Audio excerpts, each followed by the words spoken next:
Hello everyone, now friends, आज के इस लेक्चर में हम लोग देखने वाले हैं कि हमारा जो सीटेड बेस्ड क्वेश्चन है 200 एमसीक्यू आज हम लोग करने वाले हैं। जी हाँ, जो हमारे एग्जाम्स आने वाले हैं, फरवरी तो आ ही गया है, बस आपका एग्जाम्स होना बाकी है। चलिए हम लोग आज क्वेश्चन करेंगे प्रैक्टिस सेट 200 एमसीक्यू। इसमें हम लोग करने वाले हैं क्या, इसमें आज हम लोग करने वाले हैं सोशल साइंस की क्वेश्चन होंगे। ठीक है, सोशल साइंस आपको देखने को मिलेगा। सोशल साइंस के जो क्वेश्चन है इसे हम लोग करने वाले हैं। सोशल साइंस में क्या आ जाएंगे भाई, हिस्ट्री आ जाएंगे, ज्योग्राफी आ जाएंगे, सिविक्स एंड सीडीपी। ये जो आपको 4 सेक्शन दिए गए हैं, इन चारों सेक्शन से क्वेश्चन आपको दिखने वाले हैं। एंड चारों सेक्शन से मिलाकर अगर हम लोग बात करें तो ओवरऑल 60 ऐसे क्वेश्चन होंगे जो आपके सीटेट के एग्जाम्स में डायरेक्टली आपको दिखने को मिलने वाला है। जी हाँ, तो चलिए आज हम लोग करने वाले हैं प्रैक्टिस। तो प्रैक्टिस हमारा जारी होने वाला है। प्रैक्टिस में आज हम लोग देखने वाले क्वेश्चन, हम लोग अपने क्वेश्चन को देखेंगे भाई कौन कौन से क्वेश्चन हमें आने वाले। चलिए 100% भाई गारंटी के साथ कह रहा हूं कि 100% क्वेश्चन आने ही आने हैं यहाँ से आपको। ठीक है, 60 प्रश्न आपको दिखने वाले हैं। कितने, तो 60 क्वेश्चन। ठीक है, 60 प्रश्न आपके एग्जाम में यहां से दिखने वाले हैं। 60 आ गए भाई। ठीक है, 90 92 95 के करीब तो आपका मार्क्स आएंगे ही। ठीक है, चलिए ओवरऑल अगर हम लोग बात करें तो न्यू सिलेबस जो न्यू पैटर्न है उस पर आधारित आज हम लोग का क्वेश्चन होने वाला है। एमसीक्यू हमारा 200 है। ठीक है, एमसीक्यू 200 का क्वेश्चन है। चलिए हम लोग पहला क्वेश्चन को देखते हैं भाई, पहला कौन सा क्वेश्चन है। चलिए हमारा पहला क्वेश्चन क्या पूछा गया है कि बाल विकास की प्रक्रिया किस पर निर्भर करती है। पहला क्वेश्चन है, आप सभी करेंगे साथ में और हम लोग कोशिश करेंगे भाई 1 घंटे के अंदर 200 जो एमसीक्यू है हमारा 200 का एमसीक्यू क्लियर हो जाना चाहिए। 200 एमसीक्यू 1 घंटे के अंदर, सॉरी 1 घंटे के अंदर हमारा क्लियर कर लेना है भाई 200 एमसीक्यू क्वेश्चन। चलिए आप सही बताएंगे कि ये जो बाल विकास, ठीक है, चाइल्ड डेवलपमेंट प्रक्रिया जो किस पर निर्भर करती है, अनुवांशिकता। ठीक है, चाइल्ड डेवलपमेंट की जो प्रक्रिया है, ये जो प्रोसेस है चाइल्ड डेवलपमेंट, ठीक है, चाइल्ड डेवलपमेंट की बात करी जा रही है। ठीक है, चाइल्ड डेवलपमेंट की जो प्रोसेस है वो किस पर निर्भर करती है, आनुवांशिकता, वातावरण, या फिर दोनों, या फिर इनमें से कोई नहीं। चलिए आप सभी बताएंगे। तो इसमें जो हमारा आंसर होगा कौन होगा, तो भाई इनमें से कोई नहीं या फिर दोनों। चलिए ऑप्शन नंबर सी होगा। चाइल्ड डेवलपमेंट यानी कि बाल विकास की बात करी जा रही है तो आनुवांशिकता, वातावरण, अनुभव, विद्यालय, ये सारे के सारे क्या है, तो किस पर निर्भर करती है। चाइल्ड अगर विद्यालय भी होता तो वो भी आंसर हो जाता है क्या, तो आनुवांशिकता भी होगा, वातावरण हो, ये दोनों होगा। ठीक है, चलिए अगला जो हमारा क्वेश्चन है, अगले क्वेश्चन को देखेंगे। हमारा अगला क्वेश्चन क्या है, नेक्स्ट हमारा क्वेश्चन है पियाजे के अनुसार संज्ञानात्मक विकास का पहला चरण। जी हाँ, पियाजे के अनुसार पूछा जा रहा है भाई, पियाजे के अनुसार संज्ञानात्मक विकास का फर्स्ट स्टेज पूछा गया है, फर्स्ट स्टेज। ठीक है, चलिए यहाँ पे बताएंगे कौन हो जाएगा। ऑप्शन हमारा पहला है संवेदी गत्यात्मक, ठीक है, दूसरा पूर्व संक्रियात्मक, ठोस संक्रियात्मक, या फिर चौथा औपचारिक संक्रियात्मक। चलिए तो इसमें हमारा राइट आंसर क्या हो जाएगा, तो यहाँ पे संवेदी हो गया। ठीक है, संवेदी गत्यात्मक अवस्था। ठीक है, ये जो स्टेज है संवेदी गत्यात्मक स्टेज, ठीक है, फर्स्ट स्टेज की बात हो रही है। ठीक है, फर्स्ट स्टेज की बारी हो रही है कि पियाजे के अनुसार संज्ञानात्मक विकास का पहला स्टेज, फर्स्ट स्टेज कौन है, तो फर्स्ट स्टेज क्या हो जाएगा, संवेदी गत्यात्मक अवस्था। चलिए दूसरा प्रश्न हम लोग देखेंगे भाई, दूसरा कौन सा प्रश्न है। दूसरा प्रश्न हमारा ये है नेक्स्ट। ठीक है, कोहल वर्ग का सिद्धांत किससे संबंधित है। चलिए यहाँ पे बताएंगे कोहल वर्ग का सिद्धांत किससे संबंधित है। हमारा पहला ऑप्शन है नैतिक विकास, संज्ञानात्मक विकास, सामाजिक विकास, या फिर भाषा विकास। चलिए इसका आंसर बताएंगे आप सभी।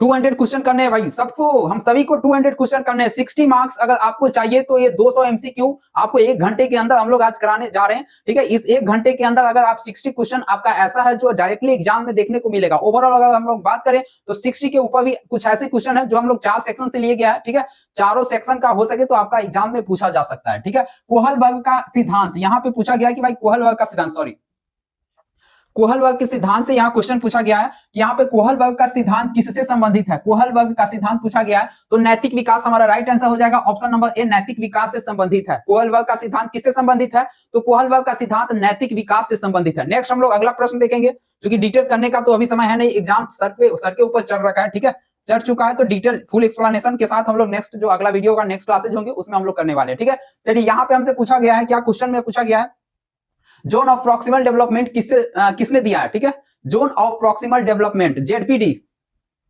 जेडपीडी का बात किया जा रहा है। जेडपीडी, जेडपीडी का सिद्धांत किससे संबंधित है। चलिए ऑप्शन हमारे सामने ये पियाजे, वाइगोत्स्की, स्किनर, या फिर ब्रूनर। चलिए सभी बताएंगे यहाँ पे। चलिए हम लोग का राइट आंसर क्या हो जाएगा, वाइगोत्स्की। ठीक है, वाइगोत्स्की ने दिए हैं क्या, तो जेडपीडी का सिद्धांत। ठीक है, जेडपीडी का सिद्धांत वाइगोत्स्की, जेडपीडी वाइगोत्स्की क्या हो जाएगा भाई, जेडपीडी वाइगोत्स्की। ठीक है, 1 घंटे के अंदर 200 एमसीक्यू। चलिए आगे हम लोग देखने वाले हैं। अगला हमारा प्रश्न क्या है, चलिए नेक्स्ट हमारा 5 नंबर, 5वां नंबर क्वेश्चन भाई, 5वां नंबर क्वेश्चन है हमारा। चलिए 5वें नंबर क्वेश्चन को देखने वाले हैं, बालक का प्रथम विद्यालय कौन है? ठीक है, बालक का प्रथम विद्यालय की बात करी जा रही है, फर्स्ट स्कूल। बच्चे जब जन्म लेते हैं तब से ही उसका स्कूल या फिर विद्यालय तय हो जाता है कि वो किस विद्यालय में रहेंगे। आप हम सभी जानते हैं, ये क्वेश्चन तो बिल्कुल नॉर्मली है कि बालक का प्रथम फर्स्ट स्कूल, ठीक है, फर्स्ट स्कूल की बात करी जा रही है। तो बालक का फर्स्ट स्कूल क्या हो जाएगा? ऑप्शन नंबर बी परिवार हो जाएगा, क्योंकि बालक जब जन्म लेता है तब से ही उसका सारा देख रेख, चलना लिखना, सोना उठना बैठना, कब बच्चे को भूख लगेगा, वो उसका प्रथम विद्यालय क्या हो जाएगा? परिवार। परिवार से ही बच्चे सीखते हैं, सीखने के बाद कुछ लैंग्वेज, उसके बाद हम लोग स्कूल विद्यालय जहां कहीं भी एडमिशन करवाते हैं तो वो आगे की प्रोसेस है। ठीक है, चलिए हमारा अगला जो प्रश्न होगा, ठीक है, चलिए नेक्स्ट हमारा अगला प्रश्न है क्वेश्चन नंबर 6। क्वेश्चन नंबर 6 को हम लोग देखने वाले हैं भाई। क्वेश्चन नंबर 6 में क्या है? बालक के व्यक्तित्व निर्माण में सबसे अधिक प्रभाव किसका होता है? बालक के व्यक्तित्व निर्माण में सबसे अधिक प्रभाव की बात की जा रही है बालक के व्यक्तित्व निर्माण में। चलिए, बालक के व्यक्तित्व निर्माण में सबसे अधिक प्रभाव किसका होता है? तो व्यक्तित्व निर्माण में सबसे अधिक प्रभाव माता पिता का ही होता है। ठीक है, माता पिता का सबसे अधिक प्रभाव होता है, शिक्षक, मित्र, समाज नहीं। पहले बच्चे अपने माता माता पिता के विद्यालय से होकर गुजरते हैं। ठीक है, व्यक्तित्व का जो प्रभाव होते हैं ज्यादा अधिक। ठीक है, अधिक की बात कर रहे हैं, बालक के व्यक्तित्व निर्माण में सबसे अधिक की बात किया जा रहा है तो माता पिता का होता है। ठीक है, नेक्स्ट हम लोग अगले प्रश्न में देखेंगे। ठीक है, अगला प्रश्न हमारा क्या है? Next question number 7। चलिए, क्वेश्चन नंबर 7, रेनफोर्समेंट शब्द भाई किस सिद्धांत से जुड़ा हुआ है? रेनफोर्समेंट शब्द, ठीक है, रेनफोर्समेंट शब्द, रेनफोर्समेंट, ठीक है, रेनफोर्समेंट यानी कि प्रबलन सिद्धांत। ठीक है, प्रबलन सिद्धांत, ये जो शब्द है ये किस सिद्धांत से जुड़ा हुआ है? प्रबलन। तो हमारा ऑप्शन क्या है? व्यवहारवाद, संज्ञानवाद, या फिर मानवतावाद, या फिर निर्माणवाद। चलिए, इसमें हमारा आंसर क्या हो जाएगा? ऑप्शन नंबर हमारा ए हो जाएगा, व्यवहारवाद है। ठीक है, और इसके जो प्रवर्तक है वो कौन है? प्रवर्तक, अगर प्रवर्तक की बात करें तो इसके जो प्रवर्तक है वो क्या है, कौन है? तो हमारे बीएफ स्किनर प्लस थॉर्नडाइक। ठीक है, हमसे प्रश्न में अगर ये पूछे कि भाई ये जो रेनफोर्समेंट है ये इसके प्रवर्तक कौन है, अगर 4 ऑप्शन होंगे तो उसमें से कोई भी तो होंगे ना भाई, या तो ये भी हो जाएगा कि बीएफ स्किनर और थॉर्नडाइक इसके प्रवर्तक है। ठीक है, चलिए नेक्स्ट हमारा अगला प्रश्न क्या है भाई? अगला नेक्स्ट हमारा रेनफोर्समेंट के बाद क्वेश्चन नंबर 8 में हम लोग देखेंगे बालक का सर्वांगीण विकास किससे संबंधित है, किससे संभव है, किससे संभव है? बालक का सर्वांगीण विकास। ठीक है, बालक का सर्वांगीण विकास किससे संभव है? तो भाई खेल कूद से, अनुशासन से, शिक्षा से, या फिर ये सभी हो जाएगा। चलिए, खेल कूद से, शिक्षा से, अनुशासन से, या फिर ये सभी। तो हमें बालक का सर्वांगीण विकास चाहिए, पूर्ण विकास चाहिए, वो चारों तरफ से, चारों दिशाओं से वो परिपूर्ण हो। ठीक है, तो चलिए हमारा क्या हो जाएगा आंसर? ऑप्शन नंबर ए हमारा खेल कूद है, अनुशासन है और शिक्षा है। यदि आपके बालक का भाई, हमारे बालक का यदि बच्चों का सर्वांगीण विकास चाहिए तो ये सारे के सारे जो आपको दिख रहा है ना, ये सारे के सारे तथ्य इंपॉर्टेंट होते हैं। ठीक है, खेल कूद, अनुशासन और शिक्षा ये सभी हो जाएंगे इसके आंसर। ठीक है, ये सभी इस सर्वांगीण विकास में सहयोग होते हैं। ठीक है, सहयोग मिलते हैं इन सभी से। ठीक है, नेक्स्ट हमारा अगला प्रश्न क्या हो जाएगा? Question number 9। क्वेश्चन नंबर 9 क्या है कि बाल मनोविज्ञान का अध्ययन क्यों आवश्यक है? बाल मनोविज्ञान का अध्ययन सभी शिक्षकों के लिए क्यों आवश्यक है? ऑप्शन दिया गया है बालक को समझने के लिए। ठीक है, क्वेश्चन नंबर ऑप्शन दूसरा शिक्षा को प्रभावी बनाने के लिए, या फिर बालक की आवश्यकताओं को जानने के लिए। बाल मनोविज्ञान, चाइल्ड साइकोलॉजी, चाइल्ड साइकोलॉजी की बात करी जा रही है भाई। चाइल्ड साइकोलॉजी का अध्ययन करना क्यों आवश्यक है? बालक को समझने के लिए, शिक्षा को प्रभावी रूप से बनाने के लिए, बालक की आवश्यकताओं को जानने के लिए, या फिर उपरोक्त ये सभी के सभी हो जाएंगे। चलिए, तो हमारा राइट आंसर क्या हो जाएगा यहाँ पे? उपरोक्त सभी, ऑप्शन नंबर डी हो जाएगा। उपरोक्त सभी बालक को समझने के लिए क्या है कि चाइल्ड साइकोलॉजी काफी महत्वपूर्ण है हम सभी शिक्षकों के लिए। जितने भी शिक्षक है, आप यदि शिक्षक बन रहे हो तो आपको पहले यह समझना होगा कि बालक किस समस्याओं से जूझ रहा है। बालक यदि वो शब्द नहीं समझ रहा है, या फिर याद नहीं कर रहा है, या फिर वो कोई किसी भी मान लीजिए कि आप बच्चे को कुछ भी करा रहे हो, उसे पढ़ने की तरफ ध्यान नहीं है भाई, आप पढ़ा रहे हो, बुक्स पढ़ा रहे हो, उसे बुक्स में इंटरेस्टेड नहीं है, बालक को खेल कूद में ज्यादा इंटरेस्ट है, तो जिस क्षेत्र में बच्चे मूव कर रहे हैं आप उसी क्षेत्र का उसको, या फिर उसी एरिया में उसे मूव कराओ। ठीक है, तो ये सब समझना पड़ेगा भाई। चलिए आगे हमारा नेक्स्ट क्वेश्चन है। चलिए नेक्स्ट क्वेश्चन हमारा क्वेश्चन नंबर 10। क्वेश्चन नंबर 10 क्या कह रहा है कि भाई लर्निंग बाय डूइंग किसने दिया है? लर्निंग बाय डूइंग की बात करिए भाई, लर्निंग बाय डूइंग किसने कहा है भाई? तो ऑप्शन नंबर बी हो जाएगा, जॉन डेवी। ठीक है, जॉन डेवी।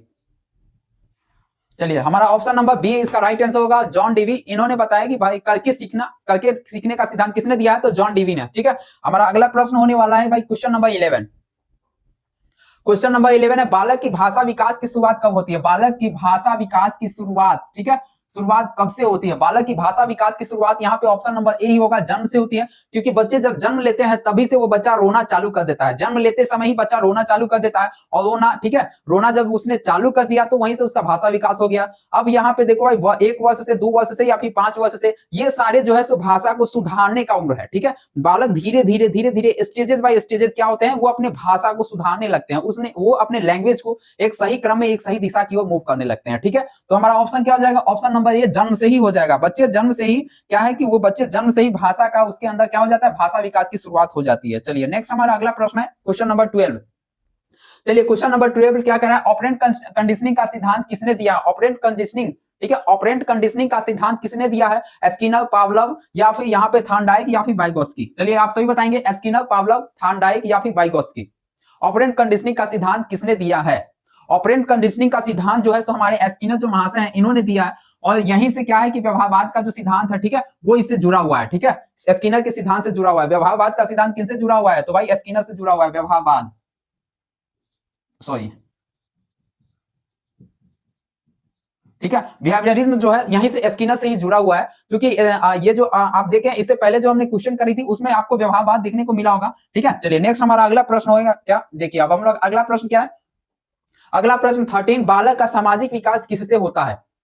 बालक का विकास जो है, सामाजिक विकास, चाइल्ड डेवलपमेंट की बात यहीं पे इस क्वेश्चन में भी पूछा गया है कि भाई child development, child development, child development की बात करी जा रही है कि किससे होता है, विकास किससे होता है? परिवार से, मित्र समूह से, या फिर विद्यालय से, या फिर ये सभी? चाइल्ड डेवलपमेंट, तो यहाँ पे भी यही सारा का सारा आंसर ऑप्शन नंबर डी होगा। बालक का सामाजिक विकास सभी से होता है, परिवार से भी होता है, मित्र और समूह से भी होता है, या फिर विद्यालय से भी होता है, और अनुभव से भी होता है, ठीक है, अनुभव से भी होता है। ये सारे के सारे आंसर सही होंगे, ठीक है। सर्वांगीण विकास की अगर बात करें, और ऑप्शन में आपको जितने भी ऑप्शन दिखेंगे ना, वो सारे के सारे आपका सही हो जाएगा, ठीक है। लेकिन भाई ये देख लेना भाई, क्वेश्चन ऑप्शन में सही से पढ़ के देखना है, ठीक है। चलिए आगे हमारा अगला प्रश्न क्या है? Question number 14। चलिए क्वेश्चन नंबर 14, इंटेलिजेंस आपको देखने को मिला भाई, आईक्यू, आईक्यू किसने या किससे संबंधित है? ठीक है, इंटेलिजेंस क्वेश्चन किससे संबंधित है? आईक्यू किससे संबंधित है? ऑप्शन नंबर ए है मानसिक आयु, शारीरिक आयु, सामाजिक आयु, या फिर भावात्मक आयु। चलिए आप सभी देखेंगे भाई कि यहाँ पे आंसर क्या होगा, तो हमारा राइट आंसर हो जाएगा ऑप्शन नंबर ए, मानसिक आयु, ठीक है। आईक्यू की अगर बात करी जा रही है तो आपकी माइंड का, ठीक है, मानसिक आयु से संबंधित है। आईक्यू किससे संबंधित है? तो मानसिक आयु से संबंधित है, मानसिक आयु से संबंधित है। नेक्स्ट हमारा अगला प्रश्न क्या है? क्वेश्चन नंबर 15, बालक का भावात्मक विकास किससे प्रभावित होता है? बालक का भावात्मक विकास, ठीक है, भावात्मक विकास किससे प्रभावित होता है? बालक का भावात्मक विकास, ऑप्शन हमारा है परिवार, समाज, शिक्षक, सभी, ठीक है। भावात्मक विकास, बालक का या बच्चों का जो भावात्मक विकास होता है वो किससे होता है? तो किससे प्रभावित होता है? परिवार से, समाज से, या फिर शिक्षक से, या फिर ये सभी होगा, ठीक है। तो चलिए इसका राइट आंसर सभी हो जाएगा, क्योंकि बच्चे जो है, बच्चे का भावात्मक विकास किससे होता है? तो परिवार से, समाज से, शिक्षक से, ये सभी हो जाएंगे यहाँ पे, ठीक है। चलिए नेक्स्ट हमारा अगला प्रश्न है, कंस्ट्रक्टिविज्म का मुख्य विचार क्या है? कंस्ट्रक्टिविज्म का मुख्य विचार की बात किया जा रहा है कि मुख्य जो विचार है वो क्या है? ज्ञान का निर्माण करना, या फिर ज्ञान का अनुकरण, या फिर ज्ञान का स्मरण, या फिर ज्ञान का पुनरावृत्ति। चलिए आप सभी बताएंगे भाई ये इसका आंसर क्या हो जाएगा? ज्ञान का निर्माण, ज्ञान का अनुकरण, या फिर ज्ञान का स्मरण, या फिर ज्ञान का पुनरावृत्ति, ठीक है। कंस्ट्रक्टिविज्म का मुख्य विचार की बात किया जा रहा है, कंस्ट्रक्टिविज्म, ठीक है। कंस्ट्रक्टिविज्म किससे जुड़ा हुआ है? तो भाई ज्ञान का निर्माण से जुड़ा है। ऑप्शन नंबर ए हमारा राइट आंसर होगा, ज्ञान का निर्माण, ठीक है, ज्ञान का निर्माण से जुड़ा हुआ है कंस्ट्रक्टिविज्म। नेक्स्ट हमारा अगला प्रश्न क्या है? 17 नंबर क्वेश्चन हम लोग देखेंगे, बालक का नैतिक विकास किससे होता है? भाई 1 घंटे में हमें 1 घंटे के अंदर में कितने क्वेश्चन करना है? 200 एमसीक्यू करने हैं, 200 प्रैक्टिस हमें करने हैं क्वेश्चन का, और इसमें सारे सब्जेक्ट है, 4 सब्जेक्ट को मिला गया है, ठीक है। चलिए इस क्वेश्चन में हम लोग का कितना कितना सब्जेक्ट है भाई? हिस्ट्री भी इसी क्वेश्चन में दिखने को मिलेगा, हिस्ट्री है, सिविक्स है, और क्या है? तो यहाँ पे क्या है? हिस्ट्री, सिविक्स, और क्या है? जियोग्राफी, हिस्ट्री, सिविक्स, जियोग्राफी, और एक क्या है? तो हमारा सीडीपी है, सीडीपी।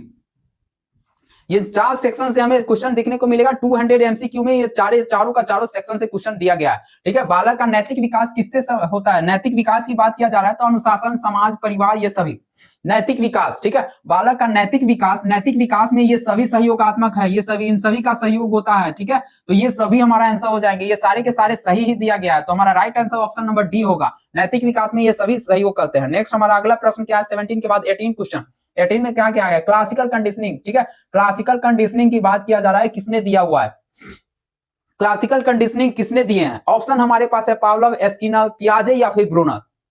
चलिए हमारा राइट आंसर क्या हो जाएगा, हमारा जो राइट आंसर है पावलोव, ठीक है। क्लासिकल कंडीशनिंग का संबंध पावलोव से है, इन्होंने दिया है क्लासिकल कंडीशनिंग का सिद्धांत। नेक्स्ट हमारा अगला प्रश्न क्या है, 18 के बाद चलिए 19 क्वेश्चन, बालक का व्यक्तित्व किससे बनता है? हमारा आंसर क्या हो जाएगा भाई, बालक का व्यक्तित्व किससे बनता है, ठीक है। ऑप्शन क्या है, अनुवांशिकता, वातावरण, दोनों या फिर इनमें से कोई नहीं। चलिए हमारा आंसर क्या हो जाएगा, दोनों, अनुवांशिकता भी होगा, वातावरण भी होगा, ये दोनों का दोनों सही है, ऑप्शन नंबर सी के साथ जाएंगे, ठीक है। चलिए नेक्स्ट हम लोग 20 question, 20 number question, learning is a social process. Learning क्या है, एक सोशल प्रोसेस है, ठीक है। किसने कहा है, लर्निंग क्या है, एक सोशल प्रोसेस है, किसने कहा है? चलिए आप सही बताएंगे, learning is a social process, ठीक है। Learning is a social process किसने कहा है? चलिए हमारा कौन सा आंसर होगा भाई, ऑप्शन हमारे पास दिया हुआ है वाइगोत्स्की, ए हमारा क्या है वाइगोत्स्की, बी में दिया हुआ है पियाजे और सी में स्किनर या फिर थांडाई। तो हमारा राइट आंसर क्या हो जाएगा, वाइगोत्स्की, ठीक है। वाइगोत्स्की हमारा राइट आंसर होगा, वाइगोत्स्की के साथ जाएंगे हम लोग, ठीक है। नेक्स्ट हम लोग 21 क्वेश्चन, 21 क्वेश्चन, बालक का शारीरिक विकास किससे प्रभावित होता है? बालक का शारीरिक विकास, ठीक है, बॉडी का बॉडी डेवलपमेंट, बॉडी का जो डेवलपमेंट है भाई, क्यों किससे प्रभावित होता है? बालक का ये जो शारीरिक विकास है किससे प्रभावित होता है? पोषण से, स्वास्थ्य से या फिर व्यायाम से या फिर ये सभी हो जाएंगे। तो बालक का शारीरिक विकास जो होता है पोषण से भी होता है, ठीक है, स्वास्थ्य से भी होता है, और यहाँ पे जो व्यायाम दिया हुआ है ये सभी से होता है। शारीरिक विकास में ये सभी के सभी क्या है, सहयोगात्मक है, ये सभी सहयोग करते हैं, ठीक है। ये सारे के सारे जो स्टेज आपको दिख रहा है, पोषण से भी शारीरिक विकास होता है, स्वास्थ्य से भी होता है और व्यायाम से भी होता है, ठीक है। व्यायाम करने से भी शारीरिक विकास असर होता है, ठीक है। तो ये जो हमारा ऑप्शन नंबर डी दिया गया ना, इस डी के साथ जाएंगे, ठीक है। हम लोग किसके साथ जाएंगे, तो डी के साथ जाएंगे। ऐसा नहीं कि भाई आप व्यायाम कर रहे हो तो आपका शारीरिक विकास हो रहा है, भाई शरीर का विकास हो रहा है, शरीर मजबूत बन रहा है, आप बॉडी सॉडी बन जाएगा, डोला सोला तैयार हो जाएगा, तो ऐसा कोई भी नहीं है भाई। डोले सोले के साथ नहीं जाएंगे हम लोग, पोषण और स्वास्थ्य, क्योंकि शरीर के विकास के लिए क्या चाहिए हमें, एक पोषक तत्व भी चाहिए, ठीक है। पोषण भी चाहिए, स्वास्थ्य भी चाहिए, स्वास्थ्य सही रहेगा तभी तो हम लोग आगे पढ़ पाएंगे। स्वास्थ्य सही रखने के लिए अच्छे अच्छे खाने, भाई पोषक तत्व भी चाहिए शरीर के, और व्यायाम भी चाहिए, सारे के सारे सहयोग करते हैं। चलिए नेक्स्ट हमारा अगला प्रश्न, अगला प्रश्न 22 क्वेश्चन, 22 क्वेश्चन में चलेंगे भाई, ट्रायल, ठीक है, ट्रायल एंड एरर, ठीक है, ट्रायल और एरर, कोशिश करेंगे भाई, ट्राई करेंगे फिर गलती करेंगे, ठीक है।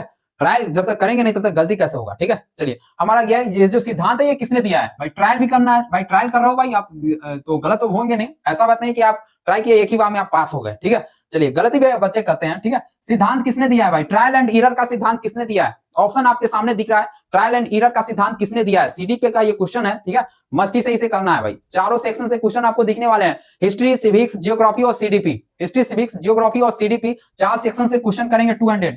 चलिए यहाँ पे दिया गया है भाई, ट्रायल एंड एरर का सिद्धांत किसने दिया है? तो ऑप्शन नंबर ए हमारा हो जाएगा, थार्नडाइक में दिया है, ठीक है। चलिए अगला हमारा जो क्वेश्चन आने वाला है 23 नंबर क्वेश्चन, चलिए 23 नंबर क्वेश्चन क्या कह रहा है कि बालक का भावात्मक संतुलन किससे होता है? भावात्मक संतुलन की बात किया जा रहा है, ऑप्शन आपके सामने है, परिवार, शिक्षक, मित्र। क्वेश्चन घुमा सकता है, हमने इससे पहले ही इस क्वेश्चन को कर लिया है, ठीक है, अभी अभी जस्ट किया है, बस क्वेश्चन को घुमाया गया है, ठीक है। यहाँ पे क्या पूछ रहा है कि भावात्मक संतुलन, ठीक है, भावात्मक संतुलन यहाँ पे किया गया किससे होता है? भावात्मक संतुलन, संतुलन बनाना भाई परिवार से भी होता है, शिक्षक से भी होता है, मित्र से भी होता है। ये ऑप्शन जो आपको दिख रहा है ना डी, इस डी के साथ जाएंगे, ऑप्शन ये सारे के सारे सही है, ठीक है। तो ऑप्शन नंबर डी के साथ हम लोग चलेंगे भाई। आगे हमारा अगला क्वेश्चन क्या है, 24 क्वेश्चन, एस्कैप फोल्डिंग, ठीक है, एस्कैप फोल्डिंग से पूछा गया है प्रश्न, ठीक है। चलिए एस्कैप फोल्डिंग यहाँ पे दिया हुआ है, एस्कैप फोल्डिंग किससे संबंधित है? सॉरी, एस्कैप फोल्डिंग, ठीक है, एस्कैप फोल्डिंग का सिद्धांत बोलो भाई, ये एस्कैप फोल्डिंग किसने कहा है भाई? एस्कैप फोल्डिंग जो आपको दिख रहा है ना, एस्कैप फोल्डिंग किससे संबंधित है? चलिए ऑप्शन नंबर हमारा क्या है, पहले तो ऑप्शन हम लोग देख लेते हैं, वाइगोत्स्की, पियाजे, स्किनर या फिर ब्रूनर, ठीक है। एस्कैप फोल्डिंग किससे संबंधित है भाई? वाइगोत्स्की से संबंधित है, ये हमारा करेक्ट आंसर हो जाएगा। एस्कैप फोल्डिंग की अगर बात करें तो वाइगोत्स्की सबसे आगे, ठीक है। एस्कैप फोल्डिंग की बात करें तो भाई वाइगोत्स्की को हम लोग आगे खड़ा करेंगे भाई, ठीक है। चलिए एस्कैप फोल्डिंग, वाइगोत्स्की। नेक्स्ट हम लोग देखेंगे 25 क्वेश्चन, 25 क्वेश्चन में क्या कहा है, बालक का आत्मविश्वास, ठीक है, बालक के आत्मविश्वास को बढ़ाना है भाई, ठीक है, बच्चे के आत्मविश्वास को क्या करना है, बढ़ाना है, ठीक है। उसके आत्मविश्वास के साथ खेलवाड़ नहीं करना है भाई, बढ़ाना है, ठीक है। चलो भाई बच्चे तुम ये कर सकते हो, ठीक है, उसके आत्मविश्वास को बढ़ाना है, इसको क्या, तो यहाँ पे ऑप्शन क्या हो जाएगा भाई, दंड, अनुशासन या फिर उपेक्षा। उसकी उपेक्षा करके आप उसके आत्मविश्वास को बढ़ा सकते हो, या फिर बच्चे को दंड देकर के उसकी आत्मविश्वास को बढ़ा सकते हो। नहीं, यहाँ पे करेक्ट आंसर क्या हो जाएगा, या ऑप्शन नंबर ए दिख रहा है ना, प्रोत्साहन, ठीक है, प्रोत्साहन देंगे बच्चों को, ठीक है, कि तुम ये कर सकते हो, तुम में ये इतनी हिम्मत है, ठीक है। चलो ऑप्शन नंबर हमारा क्या हो जाएगा, ऑप्शन नंबर ए आत्मविश्वास हमारा हो जाएगा, ठीक है। Next 26 number question, motivation. Motivation का अर्थ क्या होता है, ठीक है, मोटिवेशन का अर्थ क्या होता है, चलिए आप सभी बताएंगे। मोटिवेशन, मोटिवेशन का अर्थ क्या होता है, मोटिवेशन का अर्थ क्या होता है, प्रेरणा, अनुशासन, शिक्षा या फिर दंड देना, नहीं, मोटिवेशन का अर्थ होता है हमारा ऑप्शन नंबर ए प्रेरणा होता है, ठीक है, प्रेरणा। मोटिवेशन का अर्थ क्या हो गया भाई, मोटिवेशन का अर्थ हो गया प्रेरणा, ठीक है। क्वेश्चन हल्के मिलेंगे आप सभी को, ऐसा नहीं भाई कहानी की तरह मिला, बिल्कुल। आप इस बार जो सीटेट का एग्जाम होने वाला है ना, इसमें 60 ऐसे क्वेश्चन आपको दिखने वाले हैं, यहीं से दिखने वाले हैं और कहीं से नहीं भाई।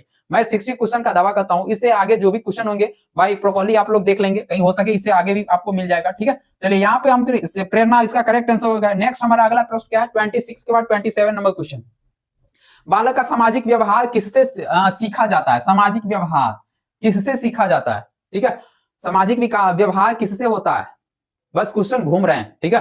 चलिए बच्चों का जो सामाजिक व्यवहार है बालक का, ठीक है, अनुकरण करने से होता है या फिर अनुभव से होता है या फिर शिक्षा से होता है।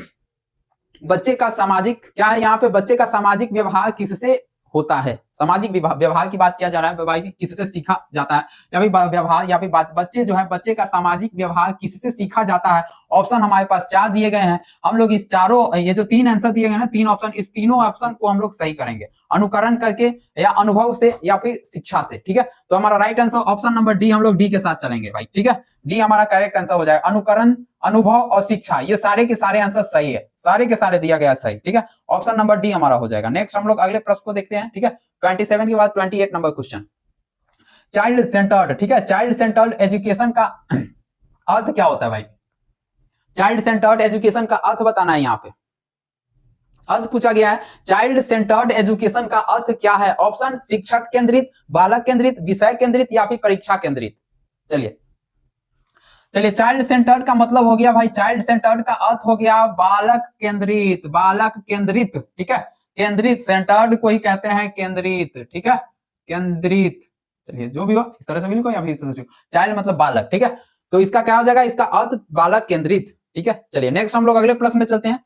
नेक्स्ट जो हमारा अगला प्रश्न है, बालक का मानसिक विकास किससे होता है, बालक का मानसिक विकास किससे होता है, बालक का मानसिक विकास, बालक का मानसिक विकास, शिक्षा, खेल, अनुभव, मानसिक विकास, बालक का मानसिक विकास, ठीक है, मानसिक विकास शिक्षा से भी होता है, खेल से भी होता है और अनुभव से भी होता है, हमारा ऑप्शन नंबर डी होगा। ये सारे के सारे सही आंसर ही दिए गए हैं, ठीक है। चलिए नेक्स्ट हम लोग अगले प्रश्न को देखते हैं भाई, अगला कौन सा प्रश्न है, education is the modification of behaviour, ठीक है, education is the modification of behaviour, ठीक है, किसने कहा है, education is the modification of behaviour, किसने कहा है, स्किनर, पियाजे, थॉर्नडाइक या फिर जॉन डेवी।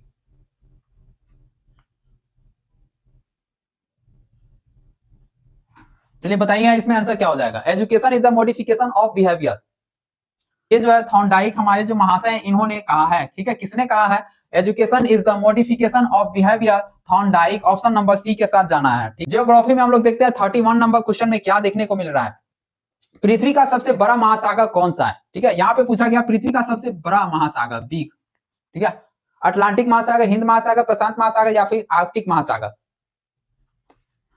चलिए बताएंगे इसमें हमारा करेक्ट आंसर कौन हो जाएगा। हमें 1 घंटे के अंदर 200 क्वेश्चन करना है भाई, स्पीड के साथ चलेंगे, तो हमारा राइट आंसर क्या हो जाएगा, प्रशांत महासागर, ठीक है, बिग महासागर, ठीक है, BIG। भाई इंग्लिश थोड़ी बहुत दिक्कत है लिखने में। चलिए बिग सबसे बिग कौन है, तो हमारे पास बिग महासागर, प्रशांत महासागर, पृथ्वी का सबसे बड़ा महासागर, ठीक है, सबसे बड़ा महासागर। चलिए नेक्स्ट हमारा अगला प्रश्न क्या है, नेक्स्ट हमारा 32 नंबर क्वेश्चन, इस क्वेश्चन में देखेंगे सूर्य का निकटतम ग्रह कौन सा है, ठीक है, सूर्य का निकटतम ग्रह, सूर्य का निकटतम ग्रह, पृथ्वी, मंगल, बुध, शुक्र, ठीक है, पृथ्वी का निकटतम ग्रह कौन सा है, ठीक है, सॉरी सूर्य का निकटतम ग्रह कौन सा है, सूर्य का निकटतम ग्रह कौन सा है, पृथ्वी, मंगल, बुध या फिर शुक्र। ऑप्शन आप सभी के सामने दिया गया है, तो हमारा राइट आंसर हो जाएगा ऑप्शन नंबर सी, बुध, ठीक है, बुध हमारे जो सूर्य है, सूर्य जो हमारे सूर्य देव है, इसके निकटतम ग्रह क्या हो जाएंगे, तो बुध हो जाएंगे, निकटतम ग्रह क्या है, बुध हो जाएंगे, बुध, सूर्य देव, ठीक है, सूर्य देव, भाई सूर्य देव के जो निकटतम ग्रह है कौन है, तो यहाँ पे बुध है। चलिए बुधवार को याद रखिएगा भाई, सूर्य देव बुधवार, ठीक है, सूर्य देव का निकटतम ग्रह क्या हो जाएगा, तो बुधवार, समझो भाई बुध, ठीक है। चलिए नेक्स्ट हम लोग अगले प्रश्न में चलते हैं, 33 क्वेश्चन, 33 क्वेश्चन, मानसून शब्द किस भाषा से लिया गया है, मानसून शब्द किस भाषा से लिया गया है, भाषा की बात करी जा रही है भाई यहाँ पे, मानसून शब्द किस भाषा से लिया गया है? ऑप्शन है अरबी, संस्कृत, फारसी या फिर अंग्रेजी। चलिए बताएंगे, अरबी, फारसी, सॉरी चलिए यहाँ पे क्या है, अरबी, संस्कृत, फारसी या फिर अंग्रेजी। चलिए हमारा राइट आंसर क्या हो जाएगा भाई, ये जो शब्द है मानसून, मानसून शब्द को अरबी भाषा से लिया गया है। मानसून शब्द को किस भाषा से लिया गया है? मानसून शब्द को अरबी भाषा से लिया गया है। मानसून शब्द को अरबी भाषा से लिया गया है। ठीक है, नेक्स्ट हमारा अगला प्रश्न 34। पृथ्वी का अक्ष झुकाव कितने डिग्री का है? ठीक है, पृथ्वी कितने डिग्री अक्ष पे झुकी हुई है? चलिए, पृथ्वी कितने डिग्री अक्ष पे झुकी हुई है? ये हम सभी जानते हैं कि भाई 23.5 डिग्री अक्ष पे झुकी हुई है पृथ्वी। पृथ्वी का झुकाव जो है 23.5 डिग्री है। ठीक है, नेक्स्ट हमारा अगला प्रश्न हो जाएगा, नेक्स्ट चलते हैं हम लोग 35 नंबर क्वेश्चन। सवाना घास भूमि किस महाद्वीप से में पाई जाती है? सवाना घास, ठीक है, सवाना घास, ये जो सवाना घास आपको दिख रहा है, ठीक है, सवाना ग्रास, सवाना ग्रास से क्वेश्चन लिया गया है कि भाई जो सवाना घास की जो भूमि है किस महाद्वीप में पाई जाती है? ऑप्शन हमारे सामने एशिया, अफ्रीका, यूरोप या फिर ऑस्ट्रेलिया। एशिया, अफ्रीका, यूरोप या फिर ऑस्ट्रेलिया। सवाना घास, सवाना घास, ठीक है, सवाना घास की मैदान अफ्रीका हो जाएगा दोस्तों। सवाना घास की मैदान जो है अफ्रीका, ठीक है, सवाना घास की मैदान क्या हो जाएगा? अफ्रीका हो जाएगा। Right answer. नेक्स्ट हम लोग अगले प्रश्न में चलते हैं। सवाना घास अफ्रीका से संबंधित है। चलिए, ग्रेट बैरियर रीफ कहां स्थित है? Great barrier reef, great barrier reef कहां स्थित है? यहाँ पे भारत, ऑस्ट्रेलिया, अमेरिका या फिर जापान। ग्रेट बैरियर रीफ की बात करी जा रही है, तो हमारा राइट आंसर क्या हो जाएगा? ऑप्शन नंबर बी, ऑस्ट्रेलिया में स्थित है। ठीक है, great barrier reef Australia, Australia, Australia. ठीक है, नेक्स्ट हमारा अगला प्रश्न क्या है? नेक्स्ट 37। सहारा मरुस्थल किस महाद्वीप में है? सहारा मरुस्थल किस महाद्वीप में स्थित है? सहारा मरुस्थल का महाद्वीप, ठीक है, किस महाद्वीप में स्थित है सहारा मरुस्थल? ऑप्शन हमारे पास है एशिया, अफ्रीका, यूरोप या फिर दक्षिण अमेरिका। ठीक है, एशिया, अफ्रीका, यूरोप या फिर दक्षिण अमेरिका। चलिए, इसका राइट आंसर क्या हो जाएगा? अफ्रीका। ठीक है, सहारा मरुस्थल, सहारा मरुस्थल, सहारा मरुस्थल, ठीक है, सहारा मरुस्थल कहां पे है? तो अफ्रीका में स्थित है, अफ्रीका महाद्वीप में है। ठीक है, अफ्रीका महाद्वीप में है। नेक्स्ट हम लोग अगले प्रश्न में चलते हैं। सहारा मरुस्थल, अफ्रीका महाद्वीप। ठीक, अगला हमारा क्या? पृथ्वी का सबसे ऊंचा पर्वत शिखर। ठीक है, पृथ्वी का सबसे ऊंचा पर्वत शिखर। चलिए, पृथ्वी का सबसे ऊंचा पर्वत शिखर आप सही बताएंगे, पर्वत शिखर कौन है? सबसे ऊंचा पर्वत शिखर आपके सामने ऑप्शन है K2, कंचनजंगा, माउंट एवरेस्ट या फिर धौलावीरा। बताइए, K2, कंचनजंगा, माउंट एवरेस्ट या फिर धौलावीरा। इसमें आंसर क्या हो जाएगा भाई? Mount Everest. नेक्स्ट हम लोग अगले प्रश्न में चलते हैं। चलिए, नेक्स्ट हमारा 39 क्वेश्चन है। नाइल नदी, चलिए ठीक है भाई, नाइल नदी किस देश से होकर बहती है? नाइल नदी किस देश से होकर बहती है? ठीक है, किस देश से होकर बहती है नाइल नदी? ऑप्शन भारत, मिस्र, चीन या फिर ब्राजील। भारत, चीन, ठीक है, और यहाँ पे क्या दिया गया है? ब्राजील या फिर मिस्र। तो हमारा क्या आ जाएगा आंसर? ऑप्शन नंबर बी, मिस्र। मिस्र से होकर गुजरती है ये नाइल नदी। ठीक है, नाइल नदी किससे होकर गुजरती है? तो भाई मिस्र देश से होकर गुजरती है। चलिए आगे हम लोग देखते हैं। नेक्स्ट हमारा अगला प्रश्न है 40। डेल्टा किस नदी के मुहाने पर बनता है? डेल्टा, ठीक है, डेल्टा का निर्माण किस नदी के मुहाने पर बनता है? आप सही बताएंगे। यहाँ पे ऑप्शन दिया गया गंगा, नर्मदा, गोदावरी या फिर उपरोक्त सभी। डेल्टा का निर्माण किस नदी के मुहाने पे बनता है? ठीक है, तो हमारा राइट आंसर उपरोक्त सभी हो जाएंगे, सभी से ये डेल्टा का निर्माण होता है। ठीक है, आगे चलते हैं हम लोग। 41 नंबर क्वेश्चन। ग्रीनविच रेखा किसे दर्शाती है? ग्रीनविच रेखा, ग्रीनविच रेखा किसे दर्शाती है? ऑप्शन आपके सामने दिया गया, अक्षांश, देशांतर, भूमध्य रेखा या फिर ध्रुवीय रेखा। तो ग्रीनविच रेखा देशांतर को दर्शाती है। ठीक है, किसे दर्शाती है? तो देशांतर। ऑप्शन नंबर बी हो जाएगा, ग्रीनविच देशांतर रेखा यहाँ किसे दर्शाती है? तो देशांतर को दर्शाती है। ग्रीनविच रेखा देशांतर, ठीक है, ग्रीनविच रेखा देशांतर याद रखेंगे। ज्वालामुखी द्वीप का उदाहरण बताना है भाई। ज्वालाद्वीपी का जो है ना, ज्वालामुखी का जो द्वीप है, ठीक है, इसका उदाहरण बताना है कि भाई इसमें से कौन इसका उदाहरण है। ज्वालामुखी, ठीक है, द्वीप, ज्वालामुखी द्वीप का उदाहरण कौन सा है? इस चारों ऑप्शन में देख रहे हैं आप, चारों ऑप्शन दिया गया, श्रीलंका, जापान, मालदीव या फिर हवाई द्वीप। ठीक है, ज्वालामुखी द्वीप का उदाहरण कौन है? ज्वालामुखी द्वीप का उदाहरण हो जाएगा हमारे पास ऑप्शन नंबर डी, हवाई द्वीप। ठीक है, हवाई द्वीप, ज्वालामुखी हवाई द्वीप। नेक्स्ट हमारा 43 क्वेश्चन। पृथ्वी का सबसे ठंडा स्थान कौन सा है? पृथ्वी का सबसे ठंडा स्थान कौन सा है? तो अंटार्कटिका। ठीक है, अंटार्कटिका ठंडा स्थान है। पृथ्वी का सबसे ठंडा स्थान कौन सा है? अंटार्कटिका। पृथ्वी का सबसे ठंडा स्थान अंटार्कटिका। चलिए नेक्स्ट हमारा अगला है, पृथ्वी का सबसे बड़ा महाद्वीप कौन है? चलिए ये हल्का क्वेश्चन है भाई, इंपॉर्टेंट क्वेश्चन होने वाला है। यहाँ पे सबसे आंसर क्या हो जाएगा? ऑप्शन नंबर बी, एशिया महाद्वीप। सबसे कौन सा है? तो सबसे बड़ा महाद्वीप। महाद्वीप की बात करें तो एशिया महाद्वीप पृथ्वी का सबसे बड़ा महाद्वीप है, एशिया महाद्वीप। नेक्स्ट हमारा, पृथ्वी का सबसे गहरा महासागर खाई। ठीक है, पृथ्वी का सबसे गहरा महासागर खाई कौन सा है? गहरा महासागर खाई। ठीक है, गहरा महासागर खाई पूछा गया है। गहरा महासागर, पृथ्वी का सबसे गहरा महासागर खाई की बात किया जा रहा है, तो ऑप्शन नंबर हमारा क्या हो जाएगा? Mariana trench. ठीक है, मरियाना ट्रेंच जो खाई है ये सबसे गहरा महासागर खाई है। ठीक है, पृथ्वी का सबसे गहरा महासागर खाई। ठीक है, आगे जो 46 है, साइमन कमीशन भारत कब आया था? साइमन कमीशन से क्वेश्चन पूछा गया है कि भारत में साइमन कमीशन कब आया था? भारत में साइमन कमीशन कब आया था? ठीक है, चलिए आप सभी बताएंगे भारत में साइमन कमीशन जो है सो भारत में कब आया था? भारत में कब आया था साइमन कमीशन? चलिए 1928, ऑप्शन नंबर बी होगा। 1928 में भारत में साइमन कमीशन आया था। नेक्स्ट हमारा अगला प्रश्न है, भारतीय संविधान सभा का गठन। भारतीय संविधान सभा का क्या है? तो गठन कब हुआ था? गठन। ठीक है, भारतीय संविधान सभा का गठन कब हुआ था? चलिए बताएंगे आप सभी, आपके पास ये 4 ऑप्शन दिए गए हैं। चलिए हम सभी बताएंगे भाई, ये जो प्रैक्टिस सेट है हम सभी प्रैक्टिस सेट करने वाले हैं, और यहाँ से आपको 60 ऐसे क्वेश्चन दिखने को मिलेंगे आपके सीटेट एग्जाम्स में। ठीक है, चलिए यहाँ से जो भी भाई जिसने भी आप रट लिया भाई, रटना है रट लो, यही मौका है। ठीक है, चलिए यहाँ पे ऑप्शन नंबर किसके साथ जाना चाहेंगे आप लोग? 1946, 1947 या फिर 50 या फिर 52? सारे के सारे 1900 ईस्वी है। ठीक है, सभी के सभी 1900 है, बस यहाँ पे नंबरिंग जो चेंज है, 2 नंबर चेंज होंगे। ठीक है, आप बताएंगे भाई ये 46, 47 या 50 या 52 में हुआ है। ठीक है, चलिए ये जो भारतीय संविधान का गठन है, भारतीय संविधान सभा का जो गठन है वो कब हुआ है? तो 1946 में हुआ है इसका गठन। हम सभी याद रखेंगे भाई, 1946 में इसका गठन हुआ है। भारतीय संविधान सभा का गठन कब हुआ है? तो 1946 में हुआ है। नेक्स्ट हमारा अगला प्रश्न 48, अंग्रेजों के खिलाफ पहला किसान विद्रोह कौन सा था? पहला किसान विद्रोह, अंग्रेजों के खिलाफ होने वाला पहला किसान विद्रोह कौन सा था? देखेंगे यहाँ पे संथाल विद्रोह, नील विद्रोह, पेजा विद्रोह या फिर चंपारण आंदोलन। चंपारण आंदोलन। चलिए बताएंगे आप सभी, इसका आंसर कौन हो जाएगा? चलिए अंग्रेजों के खिलाफ होने वाला पहला किसान विद्रोह, ठीक है, फर्स्ट किसान विद्रोह जो है सबसे पहले कौन सा है? तो यहाँ पे नील विद्रोह है। ठीक है, नील विद्रोह। चलिए नेक्स्ट हम लोग अंग्रेज के खिलाफ पहला किसान विद्रोह कौन हो जाएगा? तो नील विद्रोह। ठीक है, चलिए आगे हम लोग देखेंगे। नेक्स्ट हमारा 49 नंबर क्वेश्चन, अलीगढ़ आंदोलन। ठीक है, अलीगढ़ आंदोलन किससे संबंधित है? अलीगढ़ आंदोलन की बात किया जा रहा है। 49 क्वेश्चन। चलिए देखेंगे 49 क्वेश्चन में अलीगढ़ आंदोलन, ठीक है, किससे संबंधित था? अलीगढ़ का जो आंदोलन है वो किससे संबंधित था? ऑप्शन हमारे पास सर सैयद अहमद खान, ठीक है, या फिर राजा राम मोहन राय, स्वामी विवेकानंद या फिर महात्मा गांधी।